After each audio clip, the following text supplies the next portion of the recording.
Woodward Sports Network presents a sports show that's more than just sports. Welcome to The Bottom Line with U of M great and former NFL star Braylon Edwards and Ryan Ermani. Sit back and let's talk some Detroit sports right now on The Bottom Line.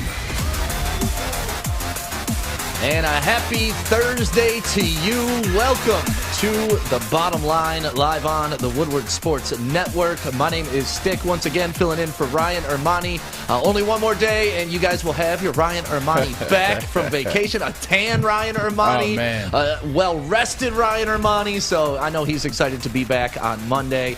We have Braylon Edwards, of course, up here as always. How you feeling today, Braylon? Good, man. Feeling good. Today is Thursday. My boy Maz is back with us, so I'm feeling good about that. Thursday means it's Bel Air Day, so I can't wait to get home and watch a little bit of Bel Air. That's my favorite show right now, and you know, excited. The Pistons are taking on the Cavs tonight. Cavs are playing pretty good. They're two games out of first place, so good to see how the home stretch for the Detroit Pistons goes. So excited about the night, man. Yeah, Maz, welcome back. Thank you. I know you had some family stuff to deal with yesterday. Thanks for filling in, guys. I heard it was a hell of a show. It was, man. It was fun. Corey put on, man.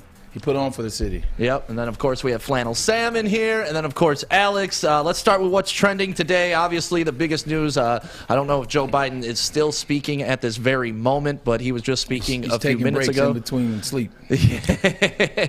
Well, he really, from the speech that I got to watch, he was really focused on gas prices, and obviously Russia has attacked Ukraine overnight. Part of the reason why I love Woodward Sports is we're here to entertain, right? I'm not going to pretend that I'm some political commentator. You sounded good. Listen, you sounded damn good. I know what I know what I know, and I know what I think. But as far as foreign policy and stuff like that's not my area of expertise. I think we all have opinions on what's going on, what could have prevented it, and whatnot. But what's going on right now in Ukraine is tragic. Anytime there is war, anytime there is loss of life, it's tragedy, and we should all take it very seriously and keep an eye on it too, because you never know when some of this stuff trickles over. And you know, we're already talking about sending American lives over there to help. And anytime a buddy of mine, you know, because I have lots of friends that are in the military, anytime their lives are put on the line because they're such honorable people and willing to go to other countries to fight for freedom of other countries and to be the light of the world, I respect them, but it scares the hell out of me. Yeah, no, I appreciate that. That's true. I have friends as well that serve. One of my best friends is a Ranger or was a Ranger, so you just never know. I just, you know, and I don't want to say too much on the political side and get in trouble, but I'm like, when I first read about it last week, you know, I'm thinking Ukraine. Like, Russia's afraid that Ukraine is going to attack the largest country in the world, which is Russia. They're afraid that Ukraine is going to attack them. Come on, let's get real. Congratulations, Russia. Today you invaded on 3 fronts, and you were able to take back Chernobyl. 1986 nuclear factory blown up. Congratulations. You got it back. You got nothing. Let's move on with sports. Yeah, and I think that's kind of my general consensus, too, is like we're all aware, and everybody should be aware. But if you're looking for hardcore political commentary, this ain't the show for you. You know, like I said, we have our opinions, but those are our opinions. We'll discuss those in private, and at the same time, be aware of what's going on in the entire world, because this will affect us. Period. You know, they're already talking about gas prices. They're already talking about other things, sanctions that they're putting on Russia, which may eventually come back to that the American people have to pay for. But at the end of the day, let's just all feel very blessed that we are born and raised in one of the greatest countries that this world has ever seen, in my opinion, and we don't have to experience what a lot of people in this world experience, which is tragedy on the daily, which is bombings, which is just chaos and being scared. I value where I'm at, and I value that we're on the outside looking in, but at the same time, we have to be conscious. I value that gas tank, too. That's why I filled mine up today, and I don't plan on driving my car this weekend, so I heard you on the gas prices. But outside of that, man, what else is trending on Twitter right now? I mean, there's a lot going on in the world, and beyond, obviously, the biggest thing and that everybody's talking about, and that is Ukraine. And so, like I said, our thoughts over there. But you mentioned Chernobyl, obviously, a huge nuclear plant that Russia has since taken over. So that's kind of instilling some fear on some people. So if you're looking at what's trending right now, it's all about the war. But there is one thing on here that's kind of funny. Applebee's is trending. And I don't know if you know why Applebee's is trending. Is that Fiesta Lime Chicken? Is that why they're trending? It's dollar margaritas. No, I believe it was CNN was doing their coverage of the war, and they showed like a missile go into a city, and then they cut right to Applebee's on a date night. So like that's just kind of become the juxtaposition of you're showing something awful, and now it's an Applebee's commercial. Hey, America for you. They've done a hell of a job, by the way, Applebee's, like reinventing themselves and putting themselves out there on TV and all those great commercials and the great songs. They pay. That's a lot of money, man, to get some of those songs behind those commercials. Yeah, well, and the good news is they put the Oreo shake back on the menu because of that specific song. Major news right there. Major key. That is major what's key alert. Applebee's, they have very affordable food, and they're literally in the spots where people can afford food. People look and they're like, okay, I can get this for that. Yeah. They always have deals. You mentioned the dollar margarita. I was like, hold on, back up to that dollar margarita. Yes, sir. For like the month of December 3 years ago, they had bottomless Long Island. Terrible idea, by the way. By the way, it's Tortilla Chip Day as well. Did you guys know that? Ooh. The other day was Margarita Day. It's Tortilla Chip Day today. Cinco de Mayo coming up next. It's coming. It's on the way, cousin, baby. My cousin's getting married on Cinco de Mayo, which is a Thursday this year. Right. So I got to fly to Jersey for Cinco de Mayo in May. But have you heard of someone getting married like for a real wedding, like on a weekday like that? Yeah, it's cheaper. That is cheaper. The venue's definitely cheaper. Yeah. I've never been to a weekday wedding, but I'd go. This will be my first venture. Is it open bar? Oh, yeah. That's all that matters. That's it. That's all I care about in a wedding. My cousin Michael will put out a fun time. You know what's funny is like I've never been one to count individuals' pockets. Like I don't count people's pockets. No matter how much money you have, how little money you have, don't count people's pockets. It's none of your business. But when there's weddings involved, when people don't do the open bar, you kind of like, I know y'all had enough money for open bar. Right. I know y'all, like, that's the only time where I'm kind of like, we could have done something. You could have cut back on how many people you invited. Or even just go the beer and wine route. I don't need the top shelf bar. I love the top shelf bar, but as long as you offer me something to get a little loose. Yeah. Any type of liquor tastes good at weddings. I don't care what type it is, whether it's top or bottom. It tastes good at a wedding. Hey, I'm good no matter what, because just give me a good fountain soda and I'm happy. Ah, well, you're a cheap date, As long as there's a lemon there to throw in there. There you go. Spice it up. Well, we got a lot to talk about on this show. Shoelace is back at University of Michigan. Michigan hoops looking pretty decent under Phil Martelli.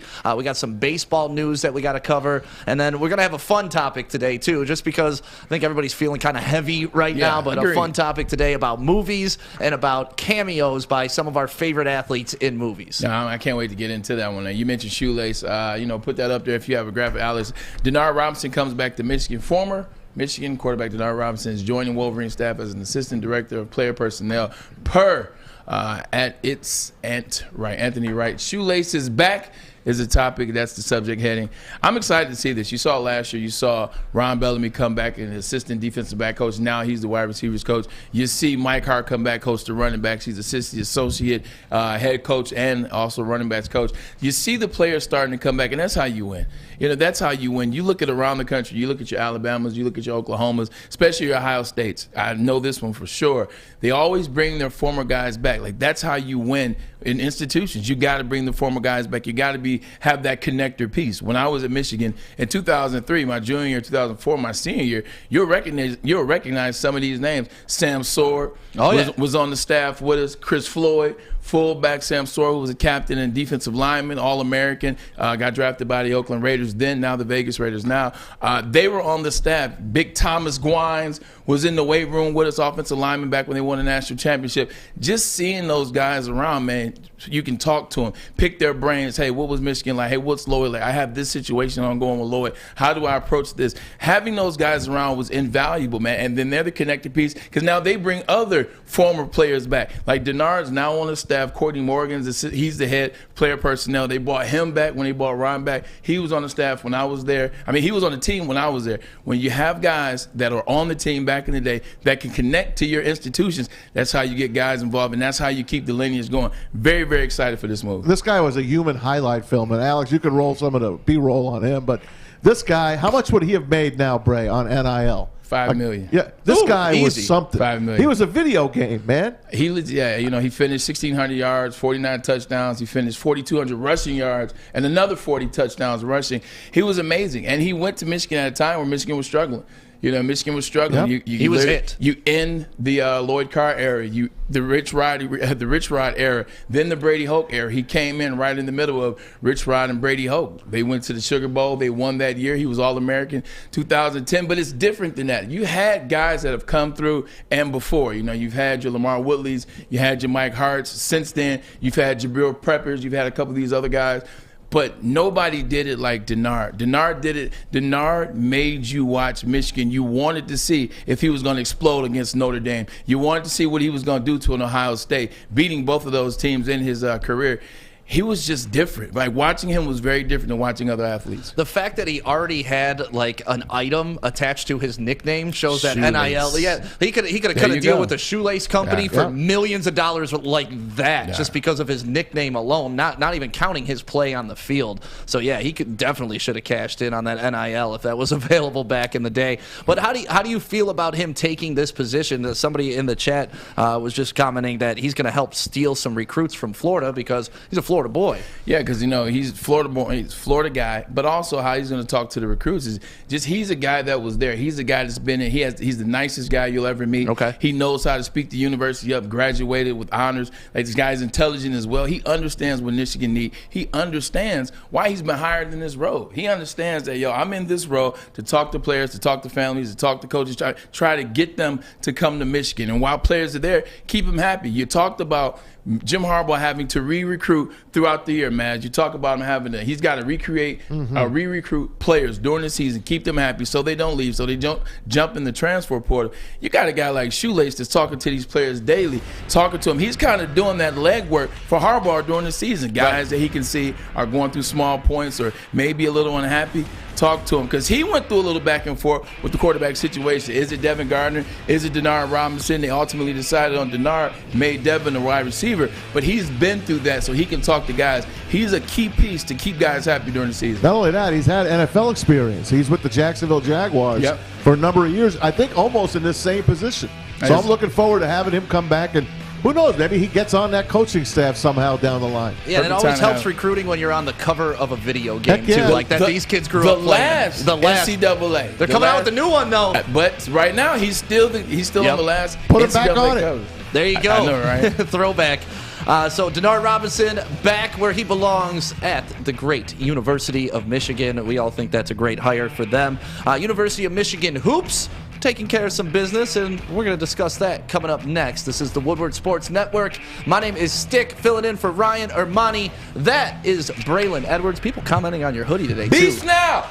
Get it. Shop Beast Now, Berkeley. I will give you guys a link. I'll have Stick put it in the comment. This is my brother's line he's been working hard on. Get you some now, because it's selling like hotcakes. I'll take it. We'll be right back. This is The Bottom Line. Beast Now. Shop Beast Now. I'm Kay Cunningham.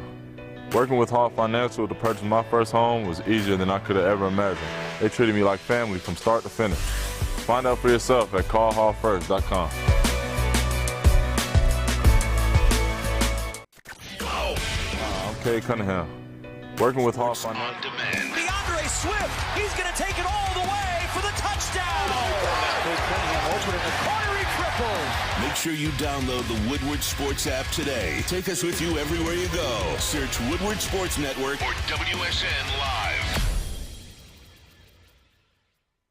Man, we want to tell you about our people at Guardian Alarm. With so much uncertainty going on in the world, it's nice to feel safe at your own home. I mean, because that's what your home should be. It should be a place where you can set your shoulders down, just take a deep breath, and not worry about what's happening outside of your door. And that's where these people come in, because they're keeping an eye on you 24 hours a day, 7 days a week, 365 days a year, 366 days a year 366 during leap years. So that's why. No, this isn't one. But I just want for future. I just want to let you know that even though it's an extra day in the year, they're not going to charge you extra. Okay. It's all part of it. If you're born on leap year, do you celebrate on the 29th or the 1st? Both. I don't know. I'm celebrating all. So my boy Jeff, who's a friend of the show, Jeff's listening right now. He's born on the 28th. He celebrates on the 28th. But if it's the 29th, you celebrate on the 1st and the 28th. Nice. Well, if you're at home feeling safe, no matter when your birthday is, that means you're celebrating with Guardian Alarm. So make sure you give them a call today. That number is 1-800-STAY-OUT. 1-800-STAY-OUT. Stay out. Drop it in the chat right now and let people know to stay out. It's that easy. You call 1-800-STAY-OUT. Let them know that Woodward Sports sent you. Hey, you, stay out.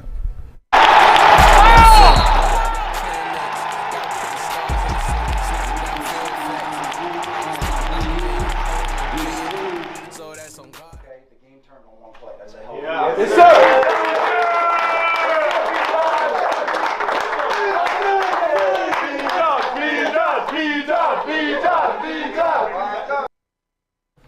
Welcome back to the bottom line. You just heard the University of Michigan basketball team clapping it up in the locker room after they got their win over Rutgers, 71-62. You see it. Phil Martelli leading the way because Juwan Howard is out for the rest of the season, which is 4 more games. Regular season. Yep, for the regular season. But he'll be there. He'll be there come tournament time. Which yes, he will. I think, man, as we were talking earlier, you think Michigan's going to make the tournament, right? I do. I totally do. I like them. I said they'll win 3 or 4 games of the next 5, and they're all tough games. They got revenge on Rutgers. That's one. Let's take the next one down, and then you got to win a couple games in the Big Ten tournament. That NCAA committee wants Michigan in that tournament. Yeah, I talked to Alex about this last week, and actually you and I talked about it, and even I talked to him about it before the game. Michigan finds ways to get into that tournament. They've been doing that for about the last 6 years, finding ways to get in when they're not, when they're not necessarily talented. You talk about the plane crash year with Derek Walton when we had him on the show. They weren't a team getting into the NCAA, that team, but they won the tournament and actually went to the Sweet 16. But when you watched the game yesterday, they didn't do anything special. Like what they did isn't going to show up in the stat column. They literally, I read the stats now, they were better from three-point percentage. They were 31%. They were 46% from the field. But what they rebounded it about average, about the same as Rutgers. But what they did was you saw a little scrappiness right there. You see guys diving on the floor. That's not because Phil Martelli's a coach. That's because they're playing for Juwan Howard. They want to show their energy. They want to show their hustle. Hashtag maybe we aren't for you. I think that's what Michigan's new hashtag is. The Michigan basketball team is hashtag we aren't for you, or we aren't your type. I got to look it up. I should have came prepared on that one. But you watch it. That is what they're doing. They're diving on the floor. They're getting the extra hustle rebounds, the things. And, oh, by the way, the guy that played well yesterday was Caleb Houston. It was freshman Caleb Houston. Literally had a game high, 21 points. That was his career high for the season. Before that, he hadn't had more than about 14 points. He played well. He's like, just give me the ball and I can score. If Michigan has found another scorer to go well with Hunter Dickinson, that could be something going into the Big Ten tournament. You look for that. Pay attention to that in the next Phil Martelli said, hey, don't cheer for me. Cheer for my assistants, Sadie Washington and Howard Isley. So he's kind of saying, hey, I'm just here to steer the ship till Juwan's back. But these guys, we all work together as a team. I think this could be a good rallying cry for them. I know things didn't look good for them. They haven't really played well this year.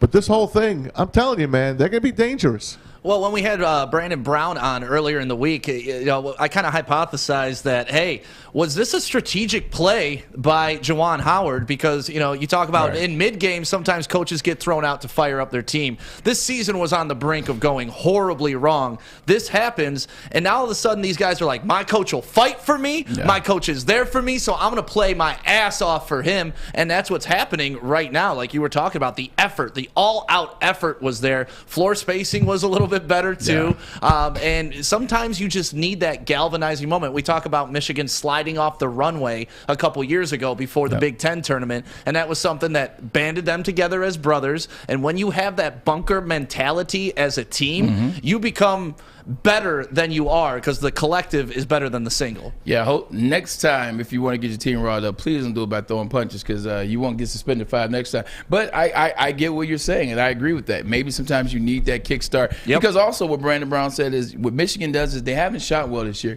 They haven't shot well from field goal percentage. They haven't shot well from three-point percentage. Three-point percentage has been horrible. It has been horrific. So they get that better last night. He says when they're not playing well because they have so many things that have gone wrong this season, it's hard to fix 7 things. But when they do, look at the Purdue game. You beat Purdue, who's at one point the #1 team in the country. They beat them by over 20 points. So they have guys that can play. Juwan Howard has drafted some good guys. It's about getting them on the right page. So I believe Michigan will make the tournament. I was very encouraged by what I saw last night, particularly from Caleb Houston.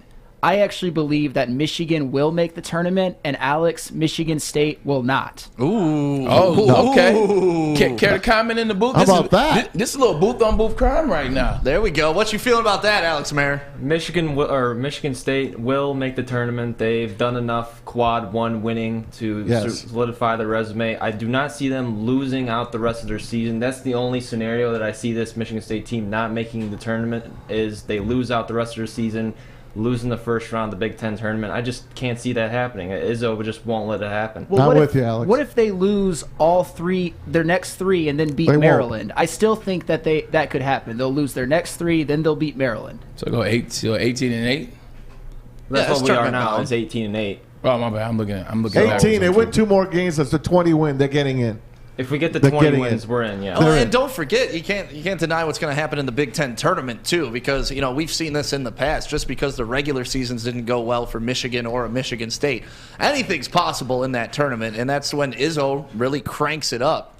Yeah, one thing is not possible. Michigan State's not going to not get in this year. Michigan State will win 2 out of the last 3, and they'll do decent in the tournament. So I got them getting in. And even if they did lose the last 3, I think they've done enough, like Alex said, to get in. But you never know with Michigan. Michigan's one of those teams you just never know what they're going to do in the tournament. You never know what they're going to do at the end of a year. Look for them to get in. And now, Maz, I believe you said something about this 2 days ago.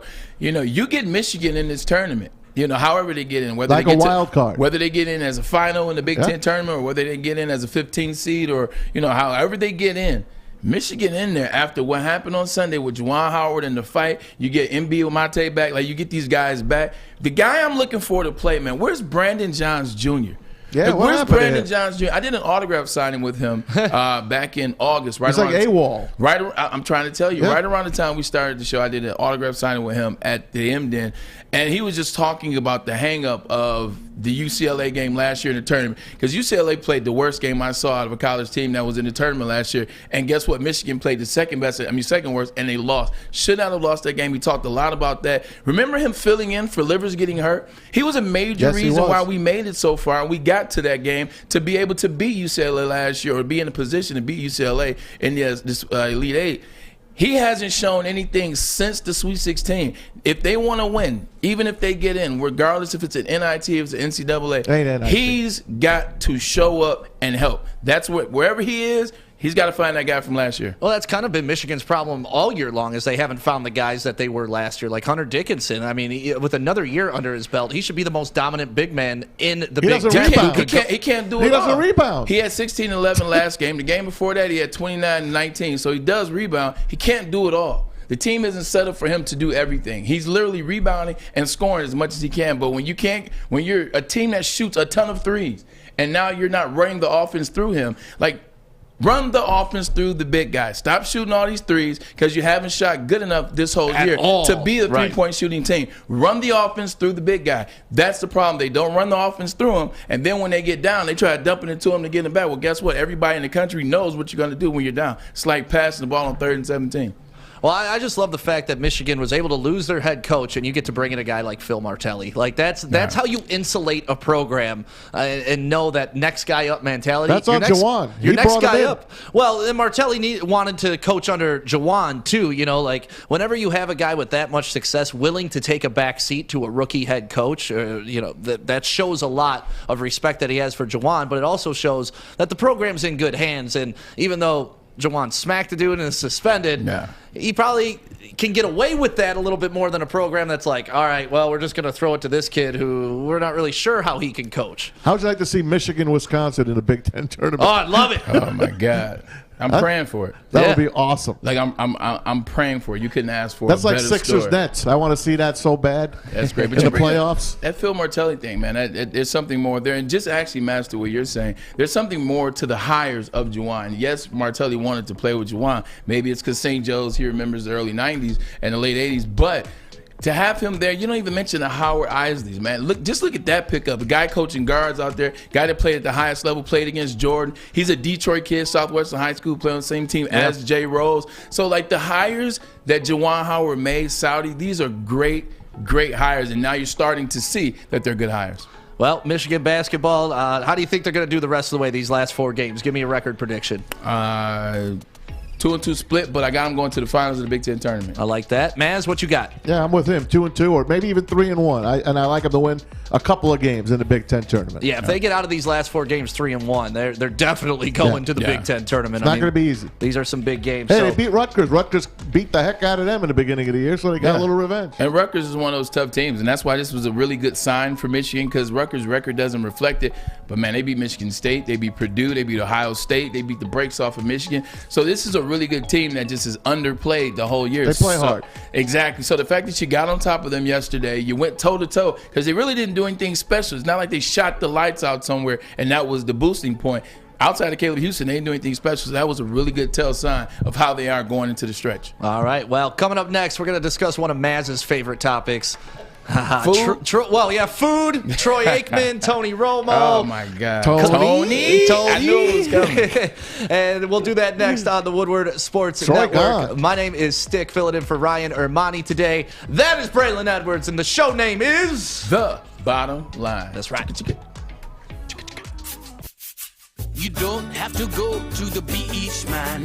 You don't have to get your butt crack full of sand. You just need a little chili peppers, man, to get that glowing beach chili peppers tan. Woo! With 26 locations in the Metro Detroit area and more coming, Chili Peppers Tanning is where you'll find the cleanest salons in the D.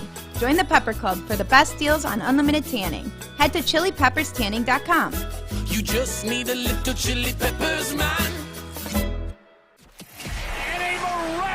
Catch. Follow us everywhere. Just search Woodward Sports on YouTube, Facebook, Twitter, Twitch, IG, and more. Gypsy vodka. You saw yesterday. I proved it yesterday that I do drink Gypsy. I don't just go up here and blow smoke. I'm not just telling you what Gypsy wants you to know. I'm telling you what you should know. Gypsy is amazing. Gypsy be Michigan's gluten-free vodka. Adam and Mike got it right. I'm telling you, this stuff is smooth. You saw it. You saw the shot. You saw there was no bitter face taste. There was no ugly face. There was no shot face. There was just the look of pure bliss and happiness. This stuff is amazing. That's because it's corn distilled 6-time using artesian spring water. And you saw the bottle. I showed you the bottle. You had a chance to look at it. Literally, it's smooth as silk. Adam and Mike, you got it right with this one. Go down to your local neighborhood liquor store, or I can just say go down to a liquor store and ask for Gypsy vodka. They will have it in stock. And if you're going to drink, please drink responsibly. Welcome back to The Bottom Line, live on the Woodward Sports Network. Thank you to everybody that's listening on the Roar right now. Everybody that's listening on our app, which is free for download. Just make sure you go to the Apple or Google Play Store and search Woodward Sports Network. You can download that app and take us with you anywhere that you go. Maz, I saw on Twitter yesterday, somebody asked the question, like, do you watch a specific game because of the announcers? Dan Wetzel put that out from Yahoo. And you replied... Absolutely. I mean, I'll watch my NFL games because that's my favorite thing. I'll watch any game. I love sports. But you give me my announcers, and I'm locking in, and I'm really paying 100% attention. And I got my guys. I got my mountain. And who's your hierarchy? My hierarchy in football? Yeah. I love Kevin Burkhardt.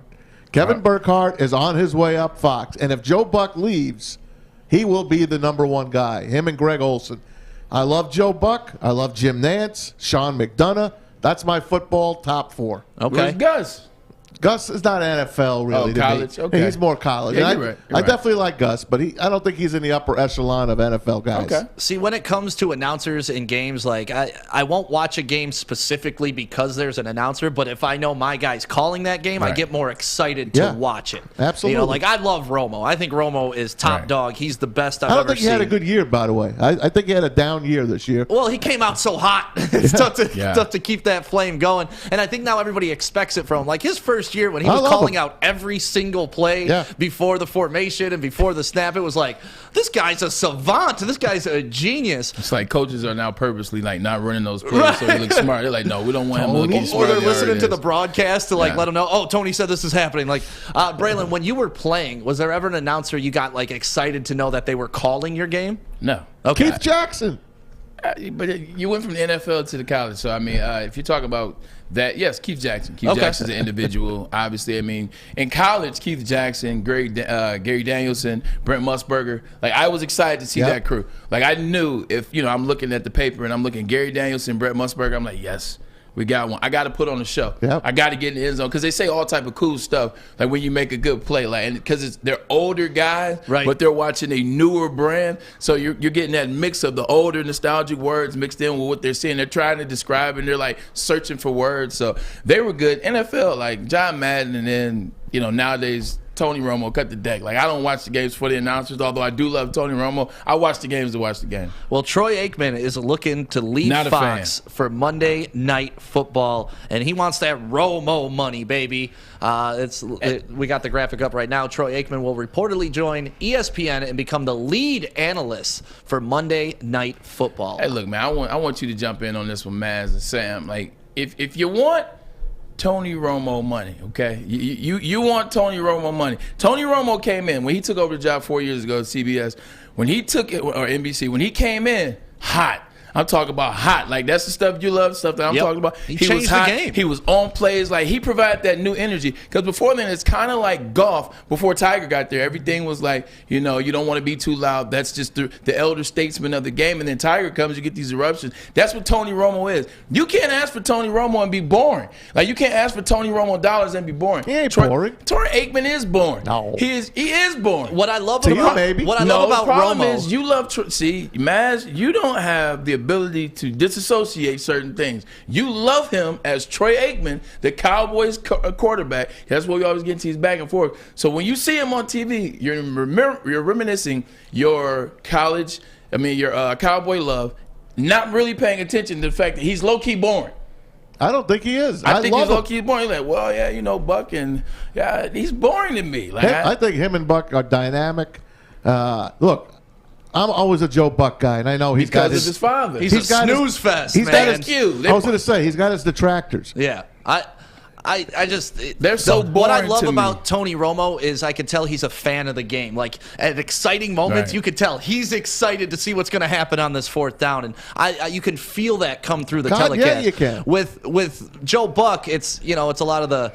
Well, and there's a long drive to the outfield, and it's a home run. It's almost like that's not true. It is. It's almost like he has too much on his plate. It's like he has to literally go from baseball to football, to et cetera, et cetera. Well, it's similar to like when Terry Foster first started coming on Woodward Sports. Like he came at me, he's like, "Dude, you're just a fanboy. You're a fanboy. Like you can't report on a team and be a fan." And that's what I think Joe Buck's approach is, which is very professional. He's not calling it for either side, but I just want him to get excited for the game because these are exciting moments. These are historical moments he should be calling. Like imagine Miracle on Ice being just a lame call. Aikman. Yeah, just like, well, they scored the goal and the team won. I just don't I'll give you an example. I'm not a Chris Collinsworth fan. I do not like Collinsworth. I don't like Collinsworth as it relates to him being a person. Okay. I think that's personal.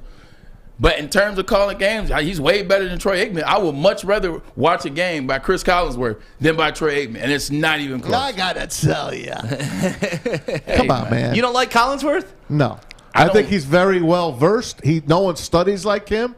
He knows the game. Maybe I don't like it because he's with Al Michaels. I'm not an Al Michaels guy. I know I'm in the minority. I know that. Eminem called Al Michaels the GOAT at the Super Bowl. Did you see that? I did see that. He also looked at who was it? Who did he have the interview with in that ABC booth that time? Was Kirk Herbstreit? No, Kirk Herbstreit. Was Brent Musburger? Oh, the Eminem Berserker video? Yeah. But he just looked at out of his mind. Yeah. Zombie. Anyway, Troy Aikman to me is as good as Tony Romo. He's just different. He's not as in your face. He knows the game as well as anyone. I know. He's a Cowboy quarterback. Tony Romo, Cowboy quarterback. I think people hold that against them because they played for the Cowboys. What they hold against Troy Aikman is he's boring. Yes. Like that's what they hold against him. Him and Joe Buck together are boring. I hate when they're doing it. Why are they number one then? Because it's Fox. The Fox puts them on the number one game, right? Me and Braylon would be number one if they put us on the game. Anybody would be number one at Fox. They're the number one network.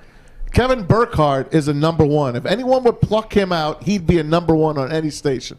I'm telling you, he's the next number one guy. Fox is just the number one network. Anybody on that would be number one. Yeah. Troy Aikman's going to go to ESPN. Now they're saying there's a good chance Al Michaels will go. Now there's another thing that Joe Buck will leave Fox and go with Troy.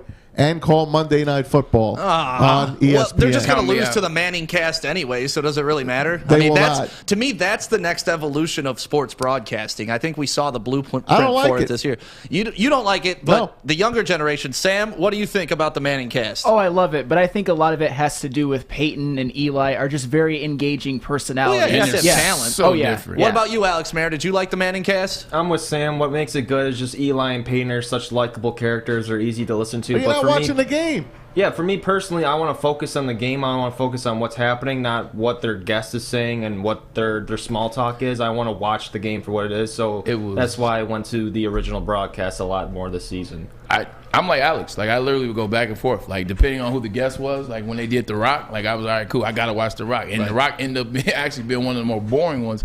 But it's their first year. You know, they did 10 games, and then they did one playoff game. So I think they did 11 total games. I think they did the Rams, Arizona playoff game. So they've done 11 games. They'll get better. I think they got to make some changes. But to your point, I think that is the wave. I think that's where we're headed. Yeah. They got to change it up a little bit. Maybe it's only for one half. Maybe it's for the first quarter, third quarter. Maybe they figure out and change it up a little bit. But that is the wave, and that's where we're going. Yeah, I've been lucky enough to do some color commentary within the past calendar year, and it's been a lot of fun. I got to call all the high school football games that we did here on the Woodward Sports Network. I do occasionally the Motor City Cruise. I get to do color commentary for them. And there's an art to it, and there is a back and forth with your lead and stuff like that. So these relationships take time to fill, and I can understand why these guys want to stay together. But I think maybe if you switch up a Troy Aikman with somebody else or a Joe Buck, put him with the Tony Romo who's excited, and maybe that energy bleeds into Joe Buck a little bit. You might have a point. You might have a point. You know, Al Michaels and Tony Romo, they do it now. And you heard what Al Michaels said when Tony Romo first got there. He said, man, you're heaven sent.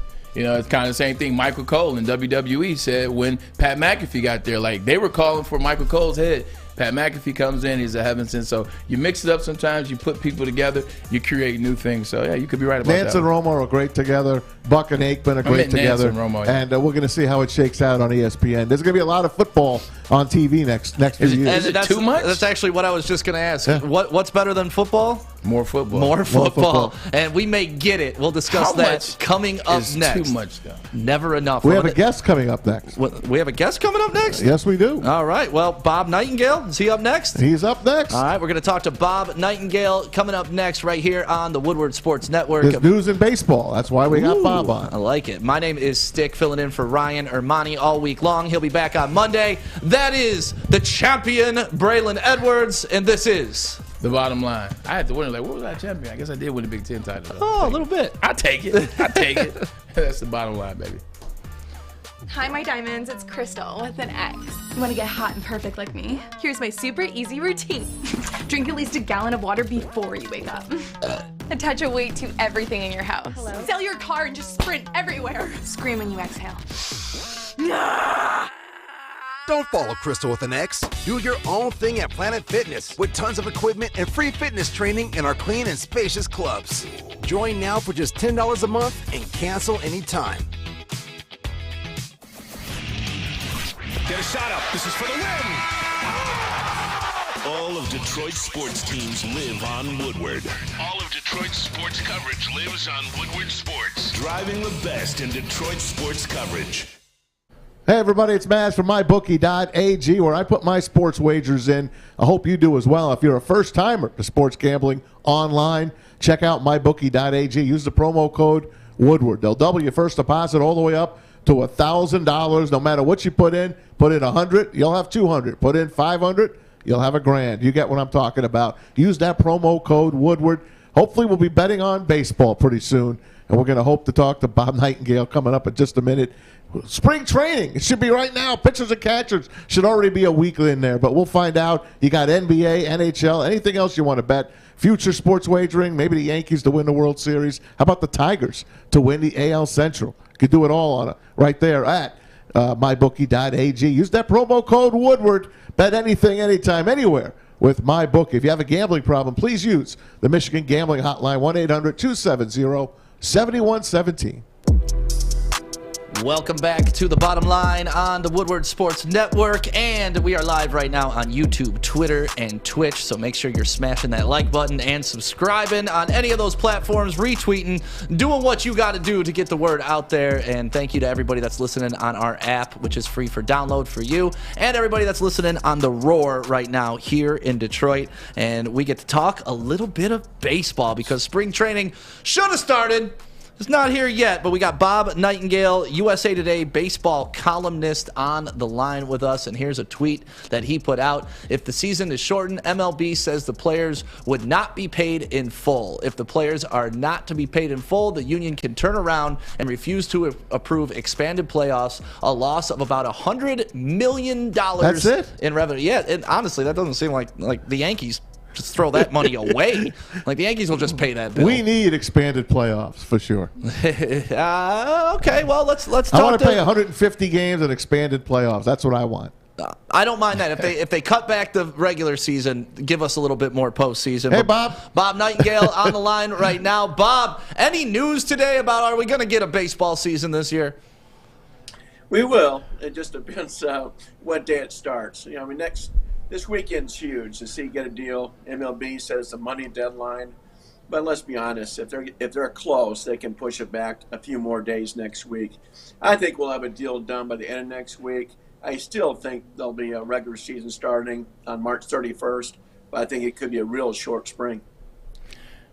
Yeah, it's already going to be a real short spring, and honestly, I was listening to some guys talk about this yesterday, and not only does this economically affect baseball moving forward, but all these small markets that rely a lot on the spring training, like the Lakeland, Floridas, and you go down to Arizona, where, you know, these small markets rely on these teams to play there for spring training, and they're not seeing any of that revenue, so this is a trickle-down effect that's affecting a lot of people.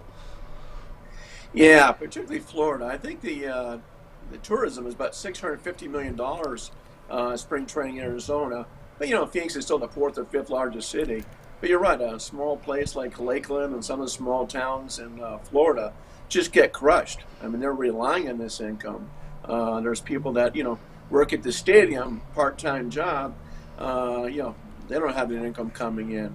So this is the third straight year. You know, you had the COVID wipe out most of spring a couple of years ago. Last year wasn't full capacity in most places, and now we've already missed 1 week of spring training games, and I'm sure they're about to announce we'll miss a second week of spring training games. Bob, let me ask you, for the non-MLB savants like yourself and Maz over here, what is the real issue? What is the real holdup between the players and the owners? Well, usually the owners have got, you know, knocked around in the collective bargaining agreements for decades. And then they won the last two. So the players are trying to get that back. The big thing is the young players aren't getting paid. They got the lowest minimum salary of the four major sports. And you don't make a killing or start to make good money until you're arbitration eligible. So they're trying to get money to those 0 to 3 guys. They're also trying to make sure the luxury tax doesn't act as a salary cap. For instance, there was only 2 teams that went on the luxury tax last year. The Dodgers, you know, soared past it with a $285 million payroll, and the Padres just barely. So they're trying to get more of the big market teams involved so that every free agent can have a chance, you know, to get what they feel they deserve. Hey, Bob. Bob Nightengale, by the way, USA Today Baseball, been there for a long, long time. Good man. Appreciate you coming on. Best man cave in sports right there, by the way. Yeah, that Bo Jackson jersey. I said something about the Bo Jackson jersey last time. We have you on just to look into your house there, Bob, just to let you know. Hey, tell us about when they do come out of this, and they will. Do you think they will change 162 games eventually? You think they'll lower it, add some more playoffs? Because I thought the playoffs, the additional playoffs were wonderful. I love it. And then part B, more free agents that are out there because it got cut short. We signed Javi Baez here in Detroit. You still got a lot of good people out there. Freddie Freeman, I hear the Braves, he's got some trouble with them. Do you think a team like the Yankees or someone goes after a guy like Freddie Freeman? The Yankees could, but particularly the Dodgers. He lives in Orange County. You know, I mean, the tough part is we don't know exactly what's going on because these teams aren't allowed to talk to the agents. So once Freddie Freeman wasn't signed by Atlanta by December 1st, you know, he's just sitting around. I still think he goes back there. We'll see. But it's going to be a mad frenzy. It's like right before the lockout, you saw these guys sign for about think about $700 million total. And we're going to see a lot of guys jump on the first offers they get when the lockout ends, just to get a spring training camp. And you can't sit around and negotiate, because if you turn it down, your buddy next to you might take that same offer. So that will be nuts. I think they'll still keep the 162 season with stats, everything else. But nobody wants to give up the income. I mean, the players aren't going to give up 8 games of salaries. That's about $160 million worth. And the owners aren't going to give up 8 games of TV revenue either. So I think the 162 is here to stay. Are we still getting a universal DH after all of this? And, what's your take on expanded playoffs? Yeah, the universal DH is coming, so it'll be here forever now. It's the National League was the only league not having it. I mean, even having DHs in high school and college. So yeah, that's coming now. So big break for all the DH guys. You got 30 teams to choose from, and the union has said we'll expand from 10 teams to 12, but not 14. MLB wants so, but the players have said, hey, no matter if you don't give us a full paycheck, we're not going to get you expanded the playoffs. So we'll be stuck back at 10. I still think we'll see expanded playoff, and I do believe the players will get their full salary. Hey, Bob, I got a question for you. So I'm kind of in the middle generation of baseball. Like, I'm a little bit younger than Maz, and I'm a little bit older than and I'm right in the middle, man. Like, Sam is in his 20s, Maz is in his 50s. We'll give you that. Thanks. And I feel like my generation is the last generation to really witness the greatness of baseball. And even when I was young, baseball went through a small lockout. And I'm talking to kids that work here at the Woodward Sports Network, and baseball is just becoming like the 5th sport, maybe even 6th sport. How do you feel that these lockouts are really affecting the youth and the growth of the game? Because if we can't see baseball, and all these guys know is that, these guys don't even play, and when they do get on the field, it's a boring game. Like, how much does baseball have to make up for this to their fans? Yeah, I think just missing a couple of games would be disastrous for Major League Baseball. I bet you took a survey of just a casual baseball fan 2 weeks ago, 90% would even know there was a baseball lockout. It wasn't until the day after the Super Bowl. What do you mean spring training is not going to start on time? They did a Gen Z survey, and you're absolutely right. Baseball ranks 6, even behind beach volleyball. People are bored by it. Kids are bored. Remember when Oakland A's signed Kyler Murray? First-round draft pick. They gave him the signing bonus. Thought they had him. Let him go back to school one more year. He wins a Heisman. He wasn't even thinking twice about going to baseball. Jump right to the NFL. So yeah, they're losing these kids to other sports. Kids are bored. There's about 6 minutes in action now before anything happens. It's all home run, strikeout, or walk. Hey, Bob, I was on your Twitter earlier today, and I saw an interaction between you and a guy named Grady Ray Jr., and I just want to read the question that he asked, or maybe it wasn't a question, but I was trying to see, is this true, I guess you could say. The owners vow to continue their lockout and threaten fans with canceling baseball games. Owners are counting on access-driven media to maintain the fiction that the owners could end the lockout right now. Is there any truth to that? Well, the owners locked him out, so they could end it. And, you talk to Major League Baseball said, we'll gladly end the lockout if the players promise not to strike later this season. The players aren't going to do that. So baseball locked them out because of what happened in 1994 when the players went on strike in August and the World Series was canceled. So they don't want to give the players leverage. So that's why they locked them out. Technically they could lift it right now, but they just don't want to take the chance of the players now having that sort of leverage and walking right before the playoffs. Because the postseason's worth about close to $800 million TV contracts to the owners. Bob, one last thing here on our Detroit Tigers. We were excited getting El Mago, but Carlos Correa's out there still. Matter of fact, he tweeted out something the other night that the Yankees promised me number 21. I wanted to wear number 21 with the Yankees to represent Roberto Clemente. Now the Yankees go and they retire number 21 for Paul O'Neill. Carlos Correa's out there. Where do you think he signs? And how about the Tigers? Do you think they're done yet? And what's your take on them for this season? Yeah, Tigers are up and coming. It surprised people how well they played. The White Sox will still be the heavy favorite in the division. Expanded playoffs certainly would help the Tigers. I don't know where Curry ends up. I mean, Tigers offered him $275 million, and he's done wanting about $340, $350. The Dodgers are still out there as a sleeper. Yankees have 2 young shortstops coming, so they said they're not interested. So it'll be interesting to see what he does. He may have to sign a shorter-term contract and then, leave after a year or two and hit that free agent market again. So, I'm not sure about the 21 number. It's like whoever tried to wear it was booed out of Yankee Stadium. Troy Hawkins wore it last. Same thing in honor of Roberto Clemente, and the fans booed him every time he stepped in the field. So he had to give up the uniform about 2 weeks later. Well, Bob Nightengale, thank you for joining us today on the Woodward Sports Network. Yes, Make sir. sure you're reading his columns on USA Today. He's a baseball columnist. And give him a follow on Twitter. It's @BNightingale. And hopefully, unlike you, man, hopefully we can get a baseball season really soon because I'm getting that itch. Opening day needs to happen in Detroit. Yeah, nothing like opening day in Detroit. Been there a couple of times for opening day. Fun day.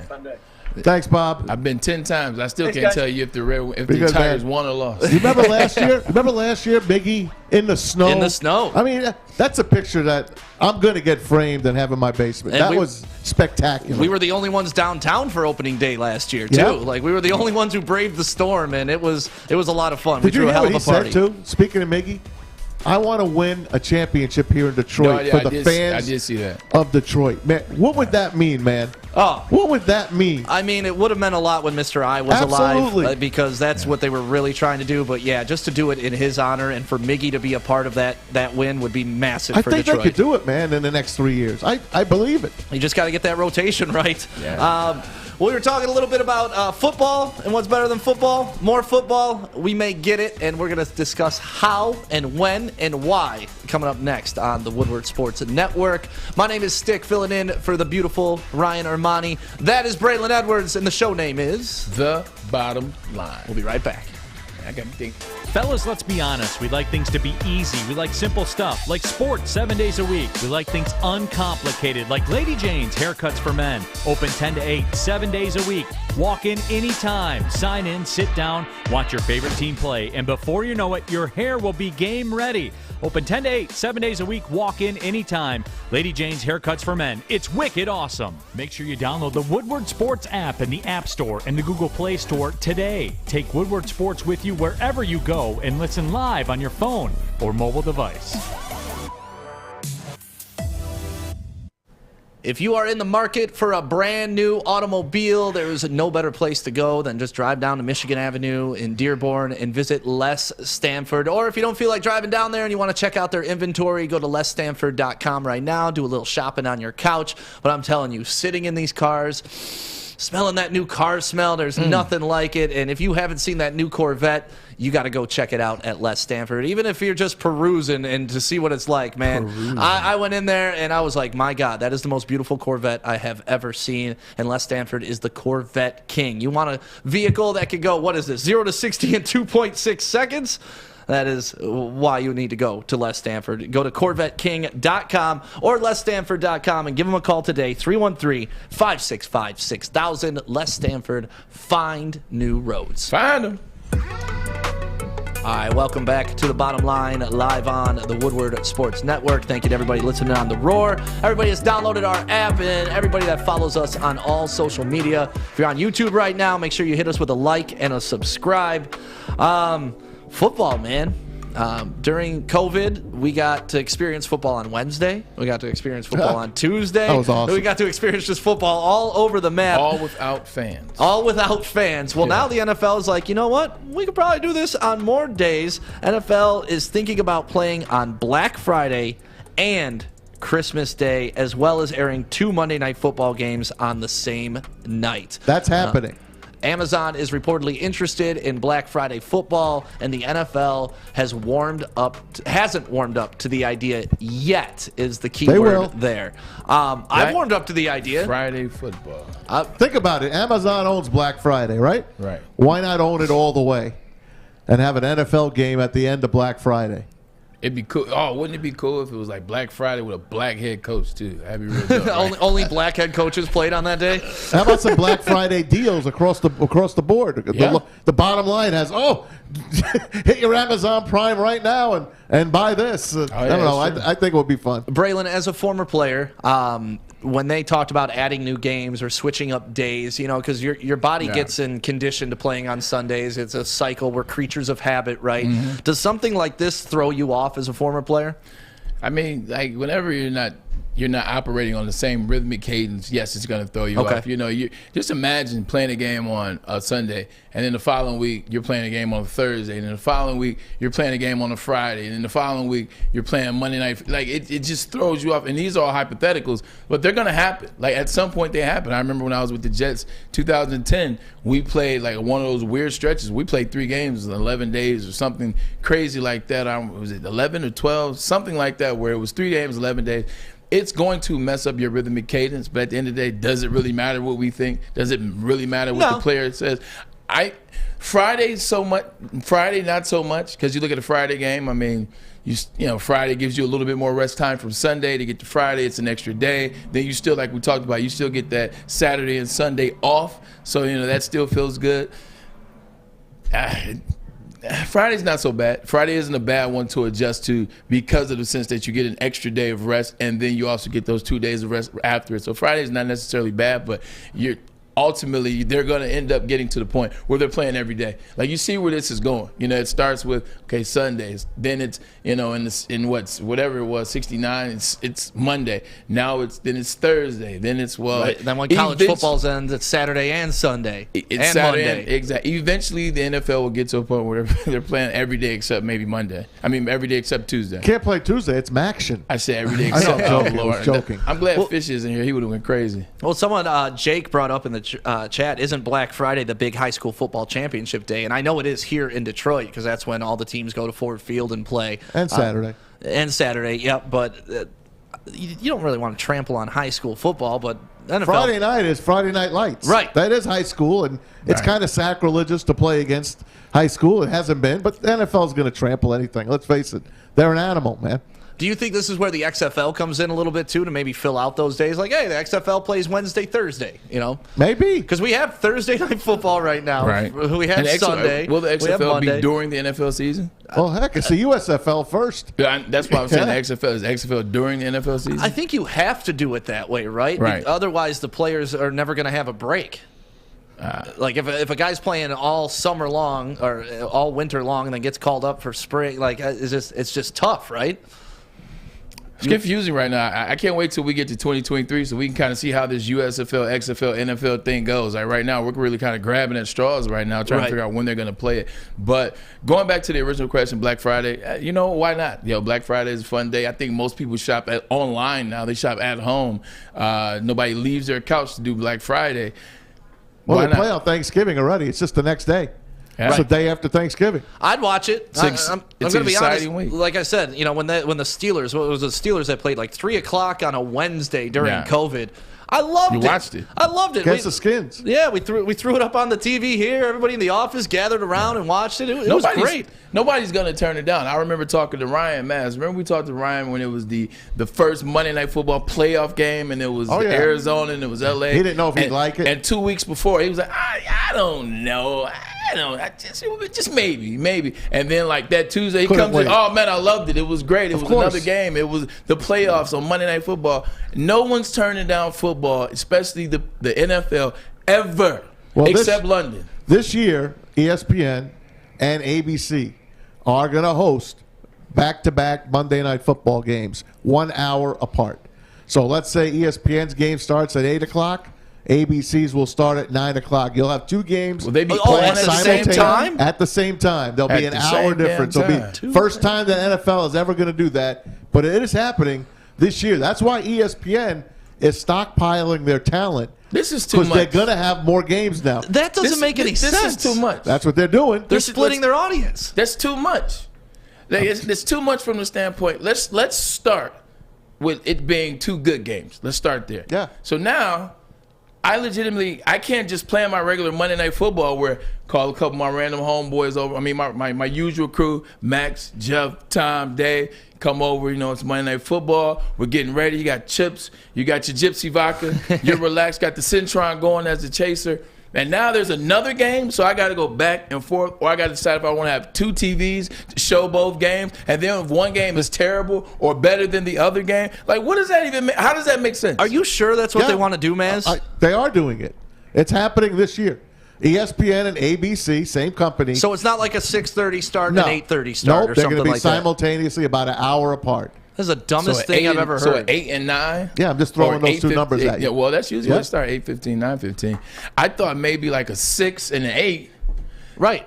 Like, that makes sense. You're not splitting your audience. I feel like 6 and 8 might be better. 6:30 and 8:30. Because I know when they do the 2 on Monday Night Football, I know the first game of the year is always 2. It's like the first one's at 7, the second one's at 9. If you did something like that with 6:30 and 8:30, even still, I think we just found out how much NFL is too much when they're taking a day like Monday Night Football and slapping them on top of each other. I'll watch 2 games. I can't watch 2 games at the same time. How many of these games will there be throughout the course of the year? ESPN and ABC will broadcast 3 Monday night games this upcoming year. 3. Oh, so 3 but times. One of them, only one week, there'll be simultaneous games. I can do it for 1 week, so it's okay. I can do that. I still don't like it. I don't know what they're doing. I'm only one person. I got to be able to watch. They're experimenting. But ABC, that's where it started. That's where Monday Night Football started. And basically, that's where it should be. It still should be there. It shouldn't be on ESPN. It should be on ABC. Yeah, I think it should be on national television, too. ESPN is not national television. Some people don't have cable, so they're not able to watch those games. But ESPN, in the future, with the new deal, ESPN will have several Super Bowls coming up. And guess what? Troy Aikman's deal will be on the last Super Bowl that ESPN has. Troy Aikman's deal ends that year. You sounded very FDR when you said that. You was like, the new deal. I was getting FDR flashbacks, although I was a lot of billions out there. That's all I got to tell you. You guys want to have some fun? Let's have some fun. Yeah, it's Thursday. We're in the 3 o'clock hour. Why not? We're in the 3 o'clock hour. Like we discussed to open the show, there's some tension going on in the world. So let's have a fun conversation about something that I think we all love. Athletes and movies. Hand in hand. Yep. We'll talk about that coming up next on the Woodward Sports Network. Thank you guys for tuning in, watching on YouTube and Twitter and Twitch, and of course, listening live on The Roar. We will be right back. My name is Stick, filling in for Ryan Armani. That is Braylon Edwards, and this is The Bottom Line. It took exploring 50 different formulas and hosting countless taste tests, but we believe Gypsy Vodka is the smoothest vodka on the market. Don't believe us? Ask the owners. We're Mike and Adam Kazanowski with High Five Spirits Distillery. We're in close to about 1,200 locations throughout Michigan. We wanted to create a brand that was geared more towards freedom, love, adventure, and at the end of the day, we really wanted to tell a story that inspired other people to take risks, follow their dreams, whatever that might be. Comerica Park, sunshine, the crack of the bat. More sunshine, warmth. We're almost there, Detroit. Summer 2022 will be the summer of Woodward sports. We just gotta make it through this damn cold first. Hey, it's Matt for the Folding Warehouse in Hamtramck and your great host, Chris and Noni Hut. Great place, man. Gotta love folding. Throwing football at bowling pins. Tonight's my bowling night. It's a little easier to throw a bowling ball. I can tell you that right now. Host your corporate party, team building event, or just come in for some fun with your family and friends. 2 ways to play. $10 unlimited open play. Take the whole time. If you want to stay there the whole day, they don't care. You can do it. Or a private lane reservation. $120 for 10 people for 2 hours. Bring your own food in or have it delivered. Plenty to drink there. Multiple open bars. Full bars, not open. They're not open. You got to pay for them. And they got over 100 beers. The $2 mystery beer machine to boot. So go get your fold on. Check them out at foldingwarehouse.com. Everybody get your fold on. Everybody get your... We're not... Hey, that was a song. What the big time is everybody get your roll on. Everybody. So before we started the last segment, we were talking about, or actually before we went to commercial, we were talking about movies, football players, and actually just athlete cameos in general. And the reason why this is spawned is because Tom Brady is partnering up with Tomlin No, not Mike Tomlin. Tom Brady partnered with Lily Tomlin, too. Tom Brady will play himself in 80 for Brady, a football-themed road trip movie set to begin production this spring. He also is producing this film. Anything he can't Hollywood do. Tom. What do you think? It's LeBron? It's Hollywood Tom. Hey, Hollywood didn't. Not Hollywood. LeBron could be. But this also tells me that Tom has no intention on coming back. He's not coming back. LeBron plays. He's not coming back. LeBron plays. Does he play? LeBron's kind of he's floating. He's floating Come on in the now. wind. He's in the league. But it got me to thinking. I'm like, what are some great NFL cameos in movies or just athletes in general? So we made a list, Stick. Yeah. You ready to get down and dirty with this list? I'm ready, and I got my list too, so I'm wondering if I got a couple different than you have, but I know Alex made a nice graphic for us. Alex made a nice graphic. Alex? What a talented young lad. Shout out to this guy, Alex, right here, man. So Alex is just amazing. These are mine. These are my NFL. If you can't see him right now, Alex May did a very nice graphic, and I got Jim Brown. Jim Brown's kind of cheating in terms of cameos because Jim Brown actually left the NFL because he wanted to act, so he's more of an actor, but I'm still counting him. You got Jim Brown in Mars Attacks. I thought that was a great movie. I thought that was a great cameo piece. You got Alex Karras, former Detroit Lion, as Mongo in Blazing Saddles. If you don't remember that one, that's where he knocks the horse out. Well, don't forget he was the dad in Webster too. He was the dad in Webster, but knocks the horse out. His name's Mongo, and that's why they called in Chicago Bears Mongo. That's where he got his nickname from. You got Lawrence Taylor and Waterboy telling the kids to stay away from drugs.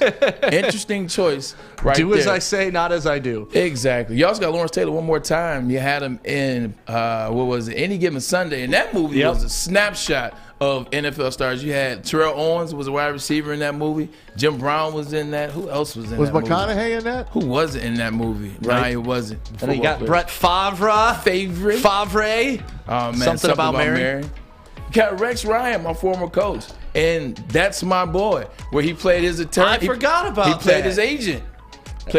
Got him the deal. You got Bubba Smith up there, I see. That's right, Police Academy Michigan movies. State's own, All-American. OJ. Oh, my man. Hey, you got OJ, man. Nuremberg. He was really good at Nuremberg, man. Yeah, back when he was killing people on film, not in real life. You got Russell, a.k.a. John Cicada, trying to show the guns a little bit right there. And Entourage, the movie. Gronk was in that movie as well. I should have had a post of that. Entourage was just a great series. They waited too long for the movie, though.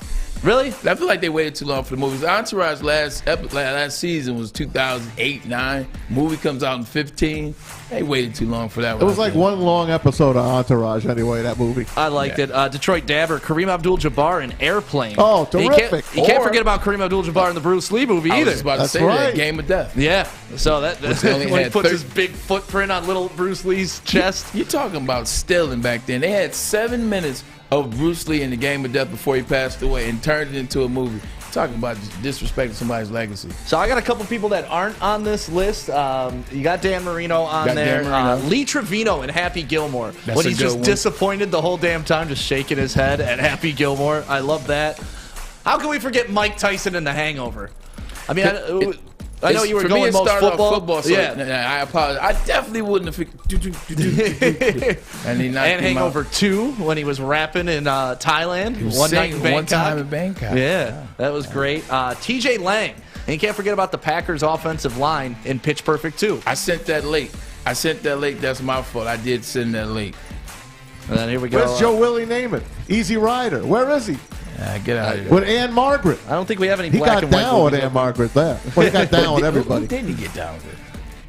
Joe Willie Namath. It's a ton. Like, since we're going that route, now cameos and snapshots. Because I was gonna say, Space Jam, but then again, that's an actual movie. Yeah. So you can't use that. Yep. You wouldn't be allowed to use that. Where's some other good ones? I mean, Detroit Dabber says Cam Neely was in Dumb and Dumber. I'll have to take his word for that. You guys check out Lem Barney and Wiki. He sung on Marvin Gaye's What's Going On. Oh, yeah. I did see that video. Lem Barney is in that video. I like, though, when there is this kind of bleed over from the sports world into the acting world. Like, I think it's always cool to watch these guys, even though 99% of the time they are by far the worst actors in the film. Does wrestling count?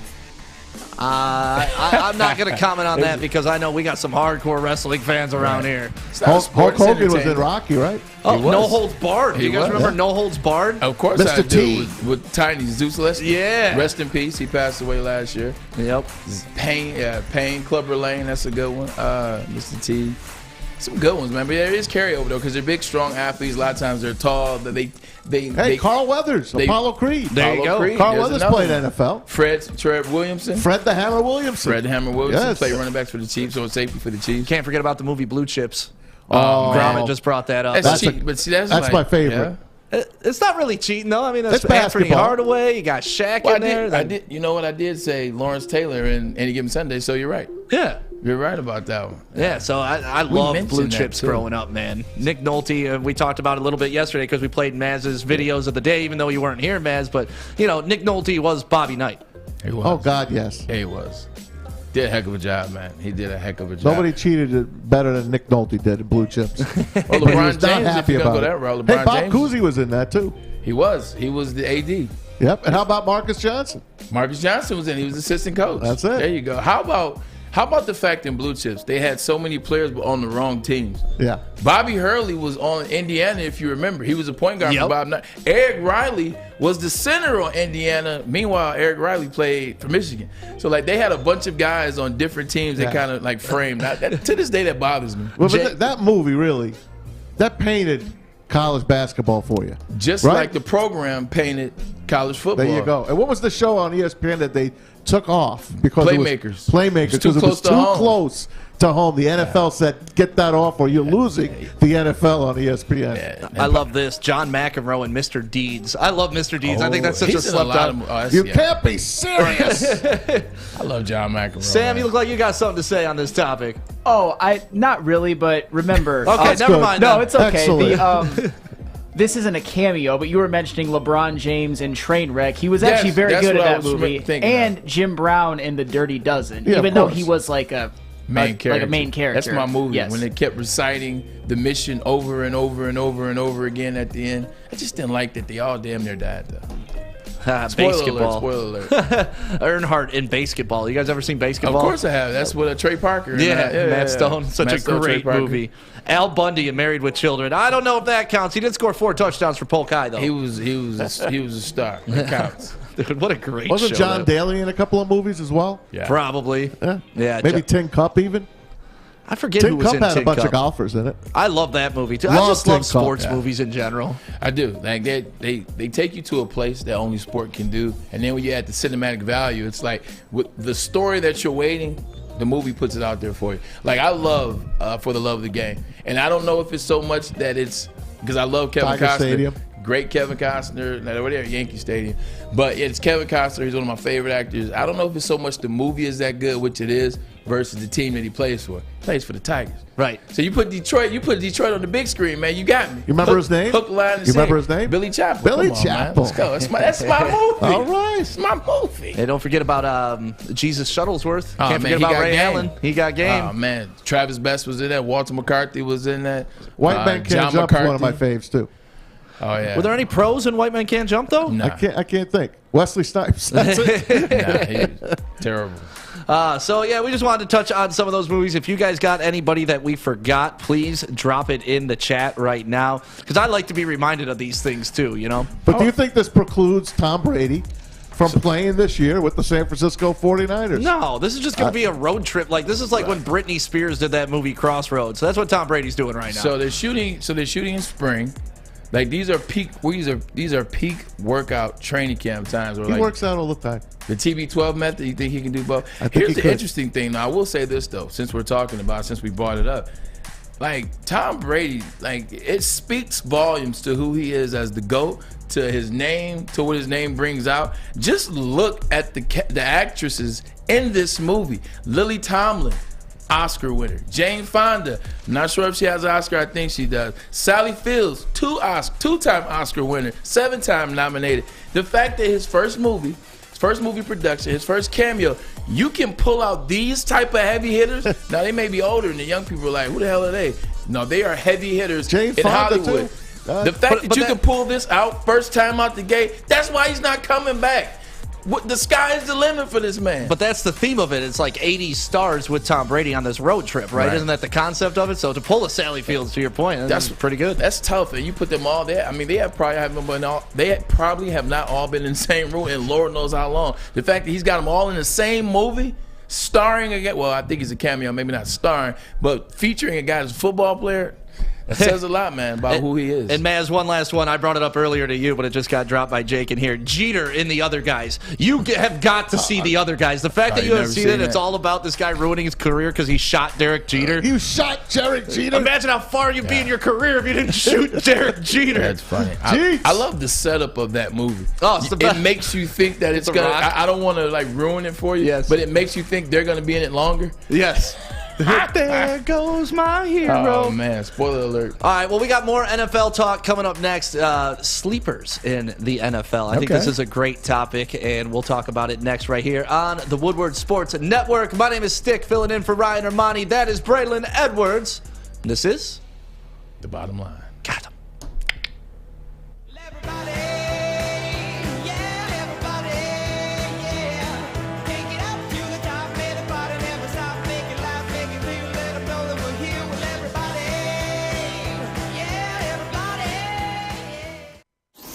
What's the over-under? Should I tease? Who is the lock of the night? Make sure you're watching Woodward Bets to get the latest in sports betting and more. Woodward Bets daily on Woodward Sports.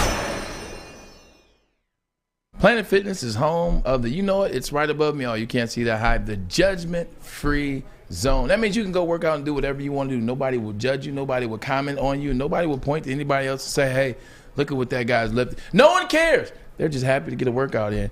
Membership is just $10 a month. Only $10? $10 is all it is, man. That is 2 $5 bills or 10 of those $1 with George Washington on them. That is all. Or if you're feeling like a big baller shot caller, how about $22.99 for the black card? And that's it. What comes with the black card? Glad you asked that one as well. Enjoy use of amenities such as unlimited tanning, hydro massage. You heard Corey on Corey Woods yesterday talking about the hydro massage. He's a big fan. Massage chairs and total body enhancement, along with access to over 2,000 locations worldwide. That is right, worldwide. That means there is a Planet Fitness anywhere near you where you are. No matter where you are, there is one by you. Now open in Midtown, downtown Detroit, at the Detroit Pistons Performance Center. That's another one. While you're there, you can go check out Derek Walton, our homie from Michigan, and see how the Detroit Crews are doing, no matter where you are. Now open right now, $0 down, $10 a month.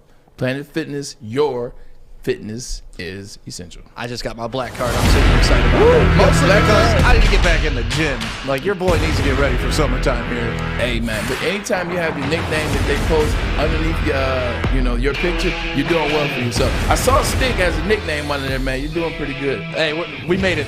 We made it, Braylon. Welcome back to The Bottom Line on the Woodward Sports Network. My name is Stick, filling in for Ryan Armani all week long. Braylon Edwards. Maz is in here. Flannel Sam, of course, wearing his flannel. And Alex Mayer doing a fine job over there in the technical director booth. That's the official name of that booth. Technical director booth. Yes, he is a technical director. Where I retrieved the flag from earlier before the show started and made it finally. It only took me 3 months. So I wanted to get into a topic of, Maz put this on the prep. Who is your top NFL sleeper for next season? And this isn't only just in reality. We're talking fantasy football, too, which I don't mind. And we got this graphic up right now. Trey Lance is on there. Who else we got? Travis Etienne, Amon-Ra St. Brown, Kadarius Toney. Who else is up there? Gabriel Davis, Darnell Mooney, Ramondre Stevenson. I like that pick a lot. You got Fairmouth, the tight end from Pittsburgh. And then, of course, what's that name say? Palmer? Josh Palmer. I'm going with Gabriel Davis right off the top.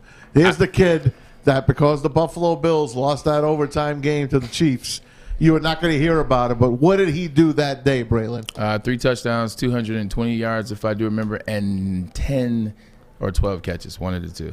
He broke all the records for playoff receiving. Phenomenal game. I can't put him up there. Only reasons because they're too deep at the wide receiver position. You got Cole Beasley's on that team, Emmanuel Sanders on that team, Stephon Diggs is still the number 1 on that team, and Knox, the tight end, had played phenomenal last year. That's exactly. That's what I'm saying. So I can't put him up there. Looking at that list, you know how I like Kadarius Toney. Yes. The wide receiver for your guys. G-man. The G-man. I like that because you get Saquon Barkley back this year. I mean, how many times have we said that? But you get him back for at least a couple games, right? You'll get Saquon. I know, right? You get Saquon. You get Daniel Jones has another year under his belt. He's healthy. This will be his make or break year. You have 2 early round draft picks. They'll get some offensive linemen in there, shore that up a little bit.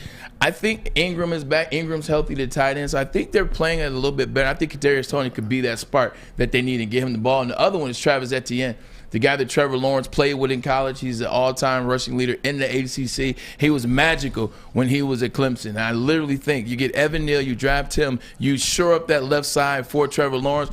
You mix it in with Travis Etienne. Nothing like helping a young quarterback than a solid run game. And I think that's what he could provide for the Jacksonville Jaguars moving forward. Yeah, I mean, when I look around for fantasy football and we're talking about sleepers for next year, to me, Antonio Gibson was the guy that I think everybody pointed to this year, and he really didn't have the stellar year that he was thinking of. I think a sleeper guy, even though he's already an established like top 15, top 20 guy, is Josh Jacobs in Las Vegas. I think you saw at the end of the year they started to use him a little bit more than they were under Gruden. Right. And under the new offensive set, I think he is poised to have a breakout season, kind of like Jonathan Taylor did this year. What would be interesting is, this guy could be a breakout, but he's already a really good player. He's already a Pro Bowler. But, man, if you're talking about a guy that's going to take that next step, that next leap, I got to go with Darren Waller. Darren Waller's the guy that's going to take that next step because guess who's now the head coach? It's Josh McDaniel. Guess who Josh McDaniel has had the pleasure of calling plays for the past 12 years? It's Gronk. Like, the tight ends are very key essential to what the Patriots do. Now you got a guy in Josh McDaniel that knows how to work the tight end, that knows to find the mismatches. Waller, Derek Carr, Josh Jacobs, and then they bring out, and this is wishful thinking, Devontae. Waller's going to have a year. Look for him with Kyle Pitts to have the best tight end season in the NFL. Can you imagine if Aaron Rodgers goes to the Steelers and he could throw to Pat Freiermuth? That kid is the real deal. Freiermuth. Yeah, he was the best tight end. He's the next tight end up. And I know Atlanta over Pitts. I know Atlanta's got Kyle Pitts. I like Freiermuth.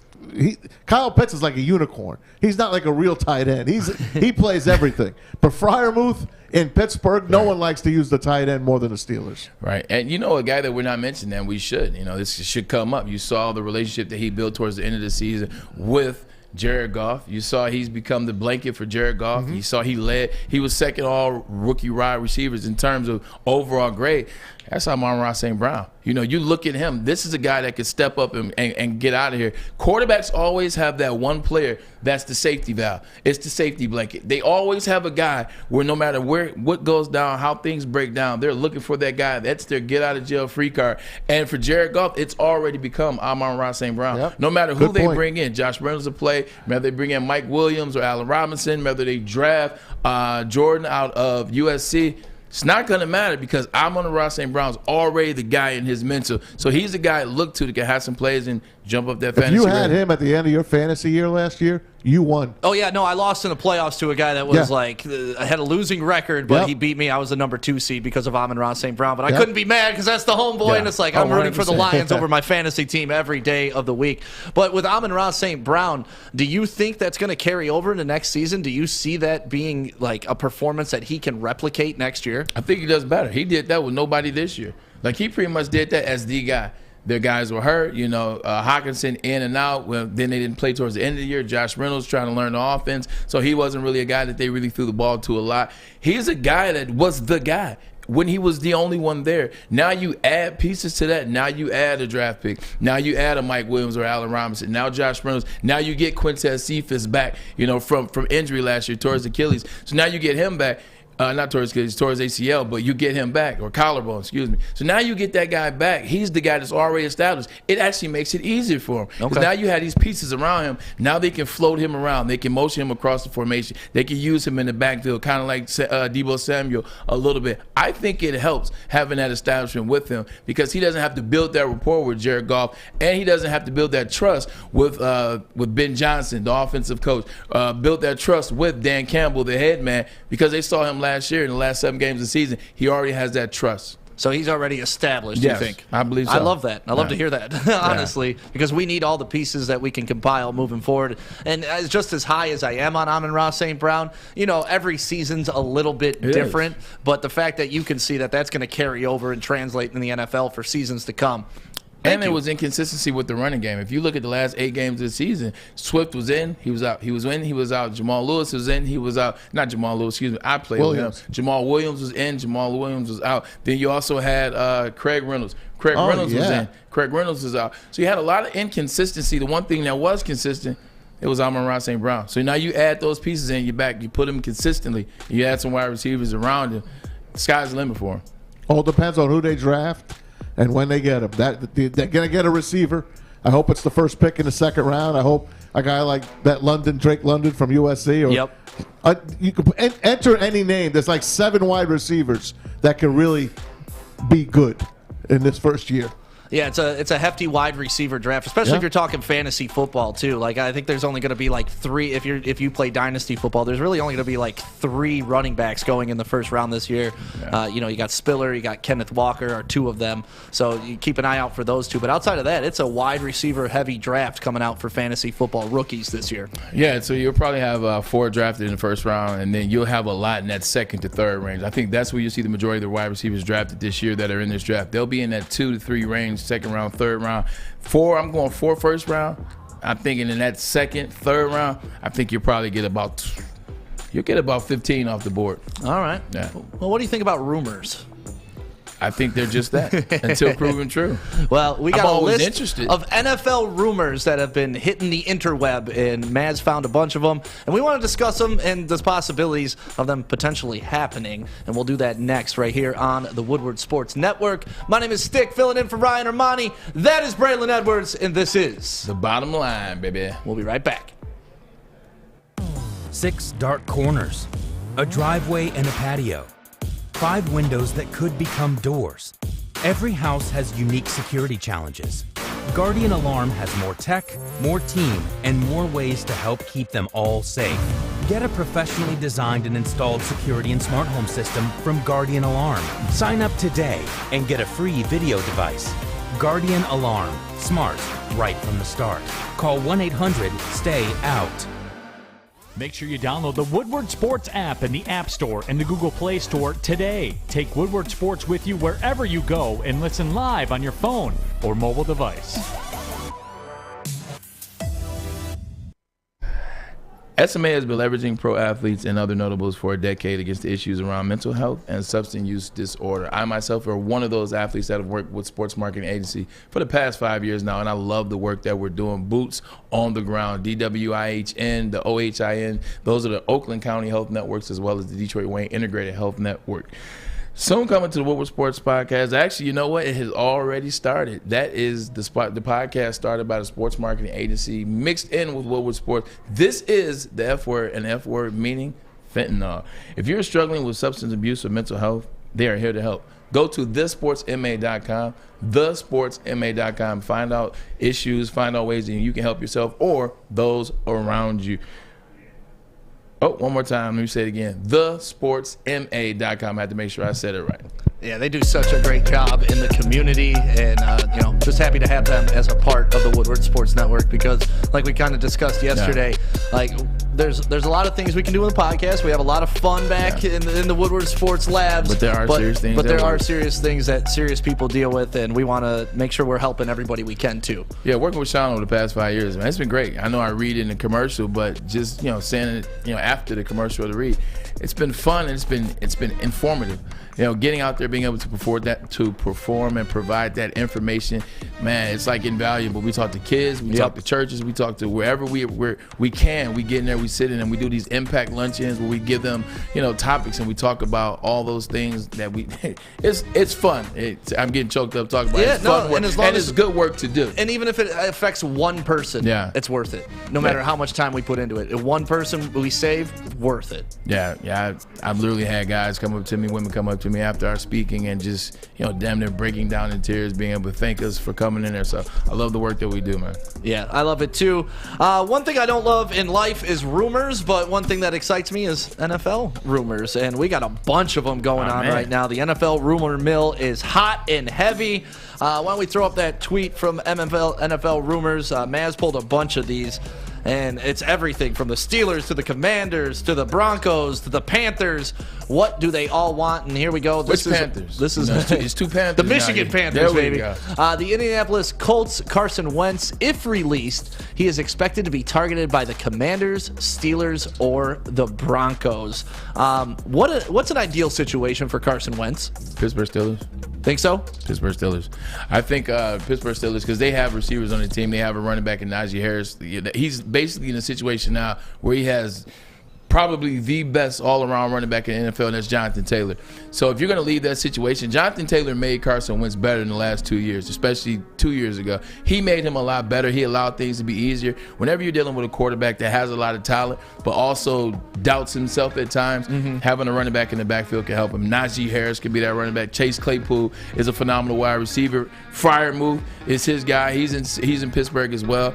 I think it's a great situation, and you have Mike Tomlin. You have a good offense. The only problem is that offensive line. Now, they got to do something about that offensive line. That offensive line almost got Ben Roethlisberger furthermore beat up than he already was last year. But I just think it's a good situation. You have a good head coach. You have a good running back. You have a good defense. Yeah, when you got a good defense like that, keep in mind they had a lot of injuries last year. You got TJ, you have Devin Bush, Michigan guy on that team. You have Cam Hayward. When you have a good you have Minkah Fitzpatrick out there playing safety.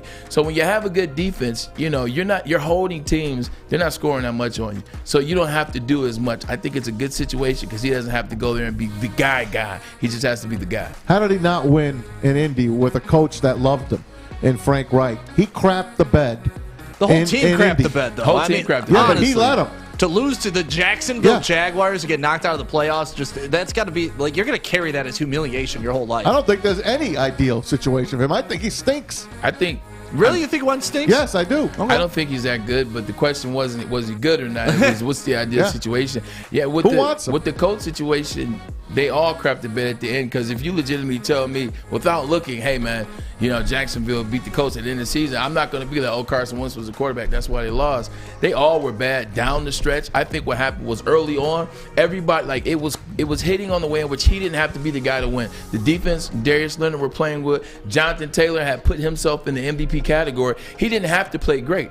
And then at the end, when everything started falling apart, defense starts to give up a couple more touchdowns.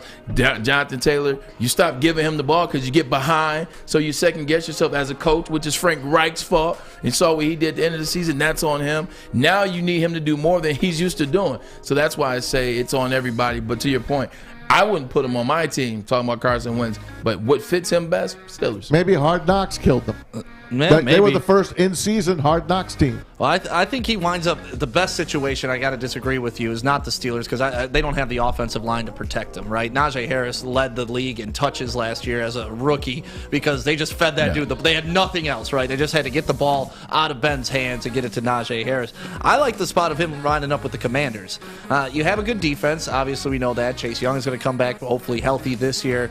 But the weapons that you have your Antonio Gibson, you have your Terry McLaurin. Who poor Terry McLaurin? He cannot get a quarterback to throw him the ball. He reminds me a lot of Allen Robinson, right? Yeah, it's a good point there. I feel for him. I feel for him. I've been there, man. Terry's have been there. Terry's such a good wide receiver, man. His rookie year, man, you were like, dang, because he wasn't even number 1 wide receiver at Ohio State in terms of targets. Right. So then when he came out and became the one out that draft, that 3 years ago draft, I agree with you. I just think that organization is so fragile and such a crap show that I wouldn't send anybody there, because Snyder, you never know what you're going to get out of him. They're in court right now. You don't know what's going to happen with that. It's just they actually have talked about being open to trading Chase Young. They came out and said that. We'll take him. Who the hell comes out and says that? I saw that trade. Chase Young for Jared Goff because of the contracts. Oh, God. Would you guys do that? I would. They need a quarterback. They would. We need. Heineke's just as good as Goff. Heineke's never been to a Super Bowl, my friend. They would never do that deal. But he said Chase Young. You said you wouldn't trade Chase Young for Goff? Of course they would, but they wouldn't. I'm not so sure about that. I listened to Brad Holmes when he was talking to Senior Bowl, and especially when he came. We played that video. You talk about once in a lifetime, or not once in a lifetime, once in a 5-year sack master like Chase Young. You get him, and you got to give up Jared Goff, a guy that you don't trust anyway, and maybe get Heineke as well. What if you give up Jared Goff into 32? So you're giving up Jared Goff and one of the picks you got from LA. You're still sitting with another first-round pick. You parlay that first-round pick essentially into Chase Young. I'll start printing up the Chase Young jerseys right now. Their whole executive committee should be fired on the spot. They already should be fired. Dan Snyder's an absolute moron. Animal. Idiot. And the way he treats women and like the whole savage. Dude, like the fact that they were sexually harassing their cheerleaders and their solution to not sexually harassing the cheerleaders is to bring on male cheerleaders. It's like, no, just quit sexually harassing your cheerleaders. Did they get sexually harassed too? The males? I hope so. I mean, if you're going to do it to one, you got to do it to both. It's equal opportunity. It's equal opportunity, exactly. Right? But just don't be an idiot. Don't sexually harass anybody. Another rumor mill out there, the Panthers wanting Kirk Cousins. They just want anybody. But Kirk Cousins' name is out there, man. Right. It's real. I love this tweet. The Panthers are miserable. and that could cause them to make one of the most monumental mistakes in franchise history. Reports emerged Monday that Carolina have conversations about trading for quarterback Kirk Cousins, who I think gets a bad rap. Kirk Cousins is not a bad quarterback. Matt Rule is not very smart. I mean, Kirk Cousins is a really good quarterback. Really good quarterback. I think so too. He just can't win the big game. Like if you need a quarterback to come to your franchise and throw for 4,000 more yards and 27 or more touchdowns, Kirk Cousins is that guy. If you need set quarterback to win you a couple rounds of the playoffs, I'm not gonna go that far. So you put Kirk Cousins on the Rams. Do they win the Super Bowl this year? No. Nah. Okay. I can't do that to Matt Stafford. I would have got crucified. Another rumor, Russell Wilson will waive his no-trade clause. But only to certain teams. Yes. And the Seahawks want 3 number 1s for him. They're never going to get 3 number 1s. I want wings and... Never mind. I could see him going to Washington.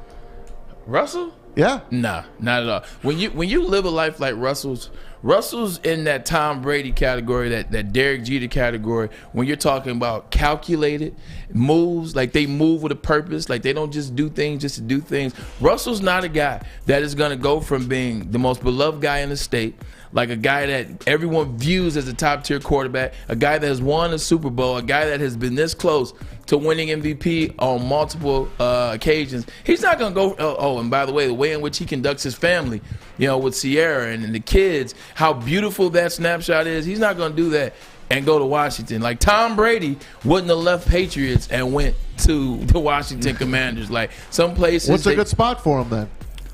We already know what the spot is. It's just about a matter of can they move things around. I think New Orleans is the best spot. That's the spot.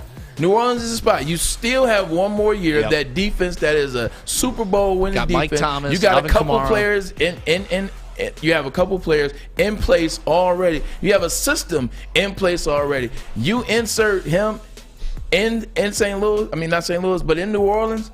They're ready right now. But it's got to be this year. Alec, put the cap numbers up. Yeah, they're 55 over. Here's your cap numbers. Ooh, Saints. The Saints ain't doing anything. Hey, you might as well go up again. They have a new coach. They're done. They're starting over. They got to blow it up. if they have to blow it up if they don't get Russell Wilson. If they get Russell Wilson, they can go at it one more time. You think Sean Payton would have left that team? You think Sean Payton would have left that team if he knew he could get Russell Wilson? You didn't ask. Stop making two different conversations. I said the perfect spot for him would be there. That's it. I think so, too. I think that's a good spot for him to land. But, yeah, salary cap issues, major issues for New Orleans. One last rumor before we move on from the rumor mill. Deshaun Watson. Teams are willing to trade for him no matter what. Last year, the Dolphins refused to trade for Deshaun Watson without a settlement of the 22 civil lawsuits pending against him. Currently, multiple teams are willing to deal without a settlement of those civil cases. Man, you got to have a strong organization to bring that circus to town. They want 3 number ones. What's up with this 3 number 1 stuff? I'm to the point now. Why are teams saying, "Oh, we want 3 number 1"? Stafford kind of set the market, right? Was it 3 number 1s for No, Stafford? we got 2, a third, and a starting quarterback. That's not 3 1s. This 3-1 stuff, but they switched though. So at least they got Jared Goff in return as well as that. 3 number 1s. Who's getting 3 number 1s? I'm waiting for this. The last time somebody got 3 number 1s would have been Jim Plunkett. They got 3 number 1s. I think the Patriots gave 3 number 1s to the 49ers.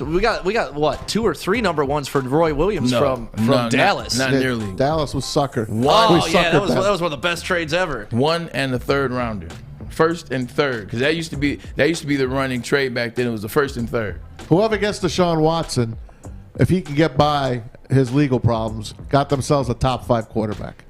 Yeah, I agree. Just keep him away from the massage parlors. So we got 3 picks for Roy Williams back in the day: a 1st, a 3rd, and a 6th in 2009. That's still a steal. Fleeced, absolutely fleeced Jerry Jones for his hometown boy. That might be the best deal the Lions have ever done.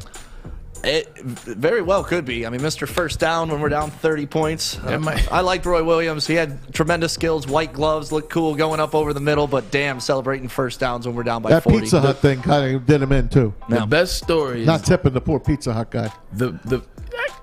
Those stories sometimes are far.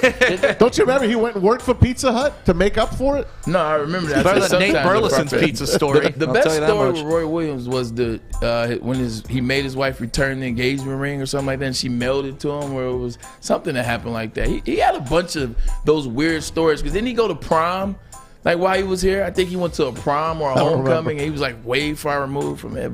It's interesting. What an interesting time to be a Lions fan. They've blessed us with so many great stories. How about the A-Rod deal? There's 3 or 4 deals on the table, the Packers say, for Aaron Rodgers, and he says he'll make his decision soon. I guarantee there's 3 or 4 on the table. I mean, lots of people want Aaron Rodgers. So those are the rumors going on right now throughout the NFL. They got legs, those rumors. Sure, we're going to cover more of the rumors, and there's going to be new ones popping up pretty much daily and weekly. So we'll make sure we get to all of those. And yeah, man, big stuff going on in the NFL.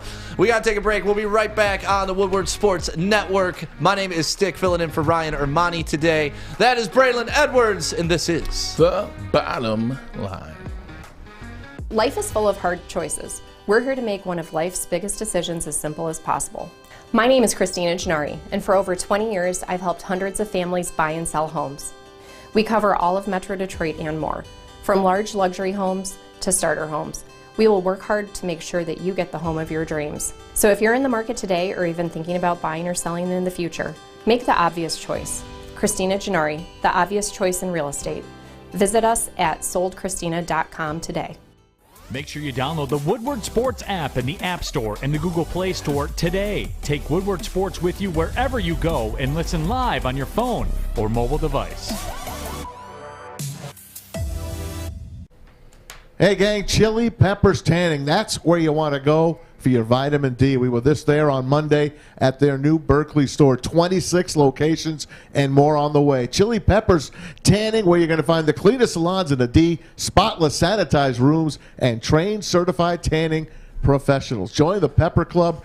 All the best deals there. They'll beat any and all competitors by $5. Don't forget, pick up Australian Gold, Designer Skin, Caltan, and Swedish Beauty Lotions. ChiliPeppersTanning.com. ChiliPeppersTanning.com. The hottest bulbs, the hottest deals, the darkest tans. Your vitamin D headquarters. It's Chili Peppers Tanning. I've been involved in drafts for decades, and there's really no different from a feeling standpoint. You get excited about it. It's just like when we're standing there and the anthem's about over, and you get ready to kick a game off. It's that same feeling. So I'm excited to be a part of this. Since I was 7 years old and looked out to a little face mask for the first time and pulled the plastic over my head, I've been a part of this game. And so, you ask, well, why is it a perfect opportunity? Well, it's an opportunity to develop younger players, to help them realize their dreams, to teach them how to compete and be successful not only on the field but off the field. But it's also an opportunity to give younger coaches hope and guidance in their quest to realize their dreams as coaches, and then of course to give really good people jobs in and around a game. There's no better place to work than around a game, around a program, around a league. So that was the coach of the Michigan Panthers. His name is Jeff Fisher, formerly of the NFL. And actually, Braylon, yesterday we had a conversation about why he's still doing this. And I think that was kind of an explanation of why. Like, he's just a football guy that's being around the game. Welcome back to the Woodward Sports Network. My name is Stick. This is Braylon Edwards. We have Maz in here, Flannel Sam, and of course, Alex Mayer. I like those comments from Jeff Fisher. I like that we have a former NFL coach leading the way. It's crazy that the Michigan Panthers head coach has more head coaching NFL experience than the Detroit Lions head coach. I didn't even think about that. He's probably got more head coach experience than that whole league put together. I mean, it's 8 teams, or it's 10 teams. They play 8 times with 8 teams. 8 teams, I'm saying it right. The interesting thing is, like you said, not only just he did answer the question, he just misses being around the sport. Yep. You miss being around a team. You miss being around an organization. You miss being around the game. I think that also sounds good if you're a Michigan Panthers fan, a USFL fan, because it doesn't sound like he's trying to use his job to get back into the game. Right. It doesn't sound like he's using this as a stepping stone to get his name out there and then get placed somewhere in the franchise. I'm pretty sure if Jeff Fisher wanted to do that, he could. He could be a part of any franchise and get reacclimated back into the NFL. It just seems like he's missed being at the game. He wants to coach. He wants to do a good job, but he wants to do it on his terms. And I think doing it with the Michigan Panthers will allow him. He doesn't necessarily have all the pressure of the NFL. Like, that's a lot of pressure that comes with pro sports, but he wants to be around and wants to give it his all. Hell, I'm a Panthers fan because of that type of rhetoric. I'm excited for the Panthers and what they could be. April 16th is opening day for this USFL, and I'm interested to see what kind of football it is. And hey, they got Fox and NBC behind them and all the cable networks that those stations own. They're going to give it a shot. Hey, I watched the XFL. At first I was really excited, and I kind of waned off it a little bit, but if it's on, I'd put it on and watch it. I'm interested, and I was a huge fan of the first USFL. This is not that, because they had the real pros there. They had the NFL players there. They had guys ending their careers and going to play there. This is a young man's league. Shea Patterson, their #1 pick. Paxton Lynch, who used to be a Denver Bronco quarterback, wasn't very good, but he was their last pick. That's what blew my mind. Yeah. We were able to get a former NFL quarterback as our last pick, and then we took Shea Patterson, who couldn't make it in the league, as our first overall pick. That just shows you how bad Paxton Lynch has been. Yeah, but he made it to the league. You can't be that bad, right? Obviously he was. Paxton was my guy. He was on rapping songs during games and things like that. You also wonder, was he in the beginning? Is this something like they found out about him later in the draft? Like, did he? Because I'm also wondering, because that's a very good question. Paxton Lynch literally was fighting for a starting job with the Denver Broncos 2 years ago, right? And now he's the last pick in the draft for the Michigan Panthers. I wonder, was his name in the hat the whole time? Like, was his name in the hat? It was. It was in there the whole exact time. Any team could have taken him. No, any team could have taken him. All right. That's amazing that he lasted to the very last pick, because you're going through, like, some of the guys are from, like, East Liberty, Southwest Tech University. You're like, who the hell is this guy? If I got Paxton Lynch, I'm taking Paxton Lynch. I don't know what kind of football this is going to be. I really don't. I'm interested. I want to get to the bottom of if his name was in the hat the whole time, or if last minute he told his agent, "Hey, look, you know what? I'm tired of trying to get into the league. Tell them my name's in the hat." Because I for the life of me, I can't understand why there's 8 teams and you got a guy that literally was starting in the NFL 2 years ago at the beginning of the season. You know what I'm saying? Now all of a sudden, Hey, the last pick of the draft. Maybe he decided last minute, I don't want to stock shelves. Yeah. I want to come here and play football. I'm telling you, the anti-Kurt Warner. Something there. Something there. Somebody asked this in the chat, Tony Pasta. Braylon, wide receiver coach for the Panthers. Would you ever do something like that, Braylon? I always said no. Because I just never want to balance personalities. It's in Birmingham. I never right here. Oh, no, that's Birmingham, Alabama. No, but I wouldn't go down there. I mean, when they come up here, it's a snapshot of where they're going to stay. Are they staying in Grand Rapids? Yeah, we don't know yet. Where the stadium's at? I don't know. No, I wouldn't. Okay. Nah. I just because they would have to take me away from Woodward Sports, and you can't take me away. We need you for our 7-on-7 team, man. The problem here at Woodward Sports, whenever we talk about playing like intramural flag football and stuff, everybody here thinks they're the quarterback. Everybody thinks they're the. Adam thinks he's the quarterback. I think I'm the quarterback. Joey thinks he's the quarterback. Ermani's definitely the quarterback. When Joik was here, he's the quarterback. He wanted to play quarterback. He's like, no, you're the running back, man.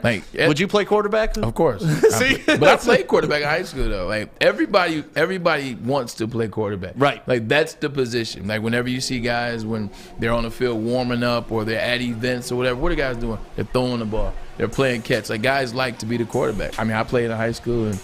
Maz, would you want to be quarterback? Oh, I was always the schoolyard quarterback. See? Maz is our quarterback. Yep. Hey, I don't throw a great deep ball, but I'm smart. I can get you down the field. All that tells me is we have nothing but alphas that work here at Woodward Sports. Everyone thinks they're going to be the best quarterback for our flag football team. I'm done. Maz is quarterback. It's two-hand touch. But think about it. Maz quarterback, me and you running routes. Yeah, we get you the ball. We got some height on the outside. Listen here. I am not running routes. For Stan Humphries over here. Wait a minute. Stan Humphrey went to a Super Bowl. But how about this, Braylon? I'm not going to ask for names, but would Maz be the worst quarterback you ever played with? No, he wouldn't. No, he wouldn't. That's the sad part. No, he wouldn't. He would not at all be. I'm telling you, those days in Cleveland, like I've said this before, it got to the point where I was like, coming back to the huddle from running a route or down the field or blocking or just pouting somewhere before I came back and had to look at the guys I was playing with. And I look in the huddle and be like, who the F is this at quarterback? There was one time that I came in the game and it was Bruce Gradkowski and I was trying to figure out who the hell he was. I was like, is that the dude from Toledo? Is that Gradkowski? When did he get here?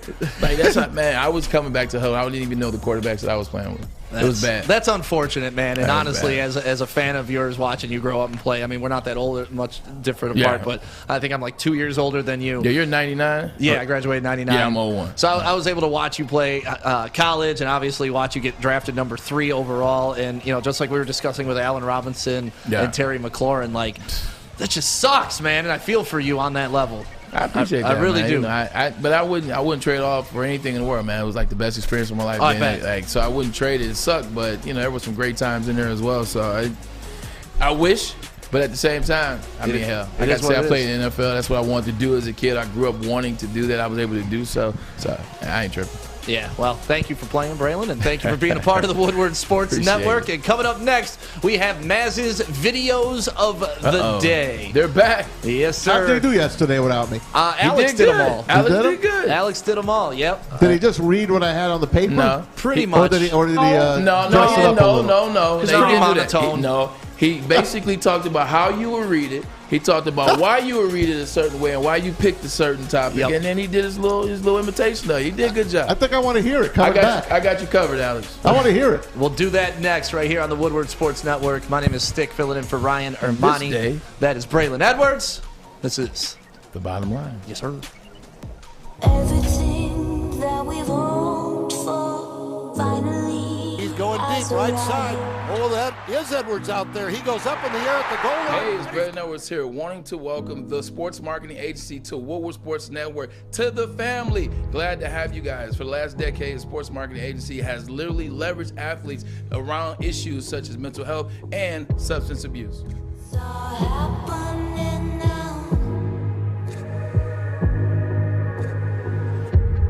You want commercials? The other guys have those. You want great sports takes? Touchdown! What a play! Woodward Sports has those. Detroit's new sports outlet, the Woodward Sports Network.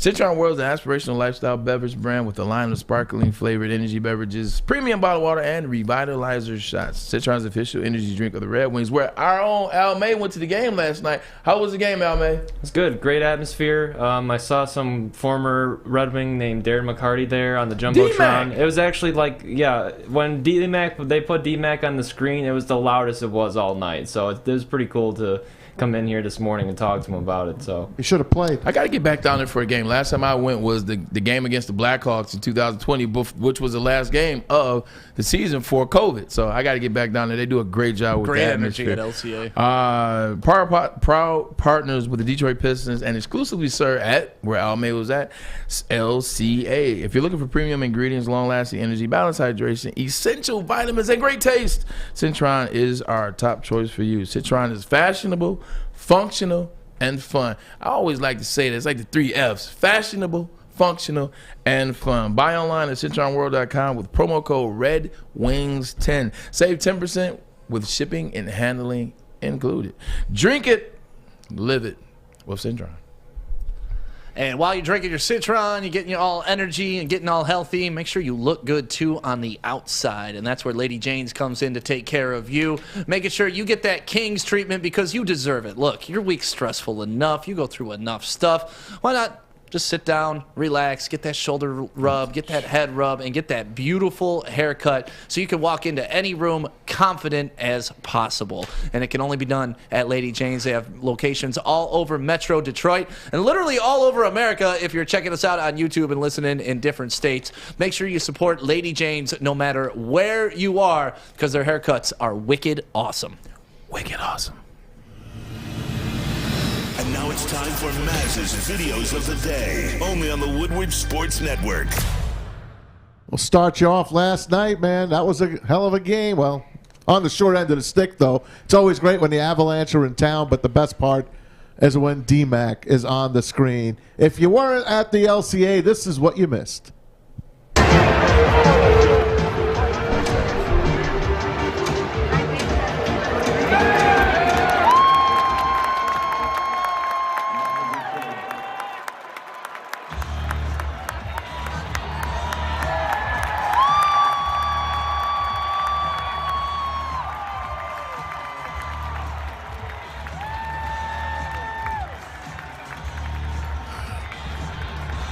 Detroit's favorite son, Darren McCarty. We get to enjoy him every day here. I absolutely adore D-Mac. He has slowly turned into one of my favorite human beings on the planet. Yeah, mine too. My mom loves him, and she's watching right now. She'll probably comment. She loves D-Mac. The interesting thing about that is if you had never seen D-Mac fight, I would have watched that video right there and be like, I will kick his ass. Like, it didn't look like he could fight. I tell you like this.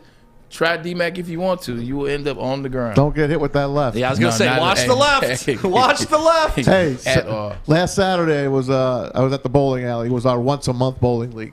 And next door is, I bowl at Harbor Lanes in St. Clair Shores. Next door is a restaurant attached to it. It's a sports channel. And who was performing? Grinder. Darren McCarty. Yeah. Darren McCarty's his comedy tour. He had a great guy that led up for him. And then Darren goes on there and he just gives his stories. It's just everything he says is people just you look at the audience and people are just waiting for him to finish the stories. They love hearing the D-Mac stories. It never gets old for us here at 105. Excuse me. Oh, guy, easy fella. At Detroit Sports. Oh, I did it again. At Woodward Sports here. Never gets tired of hearing the great D-Mac. And you know, we're almost exactly 25 years to the date away from him beating the hell out of Claude March Lemieux. 26th. March 26th. So we're exactly, we're a month and 2 days away from celebrating the 25-year anniversary of D-Mac turning Lemieux into a turtle. And the Red Wings really being born on that night. Yeah. Absolutely. And if you haven't seen, we produced an awesome video on our YouTube page of D-Mac breaking down every step of that fight, what led up to it, the fight, during it, and after. It's one of my favorite things that we've done here as a network. It's like 19 minutes. If you're a big fan of it, go on our YouTube page right now, search Darren McCarty, the Claude Lemieux fight, and it's seriously, it'll give you goosebumps. Yeah. Beautifully produced by Justin. Yeah, Justin's the man. Absolutely. Hey, did you guys know I told you earlier, but today is Tortilla Chip Day. I take you back to the 70s for a TV commercial on Doritos, and a guy named Avery Shriver Welcome to Tortilla Day 2020. The cheese judge is about to award the blue ribbon. If you know great cheese flavor when you taste it, you'll like nacho cheese flavored Doritos brand tortilla chips.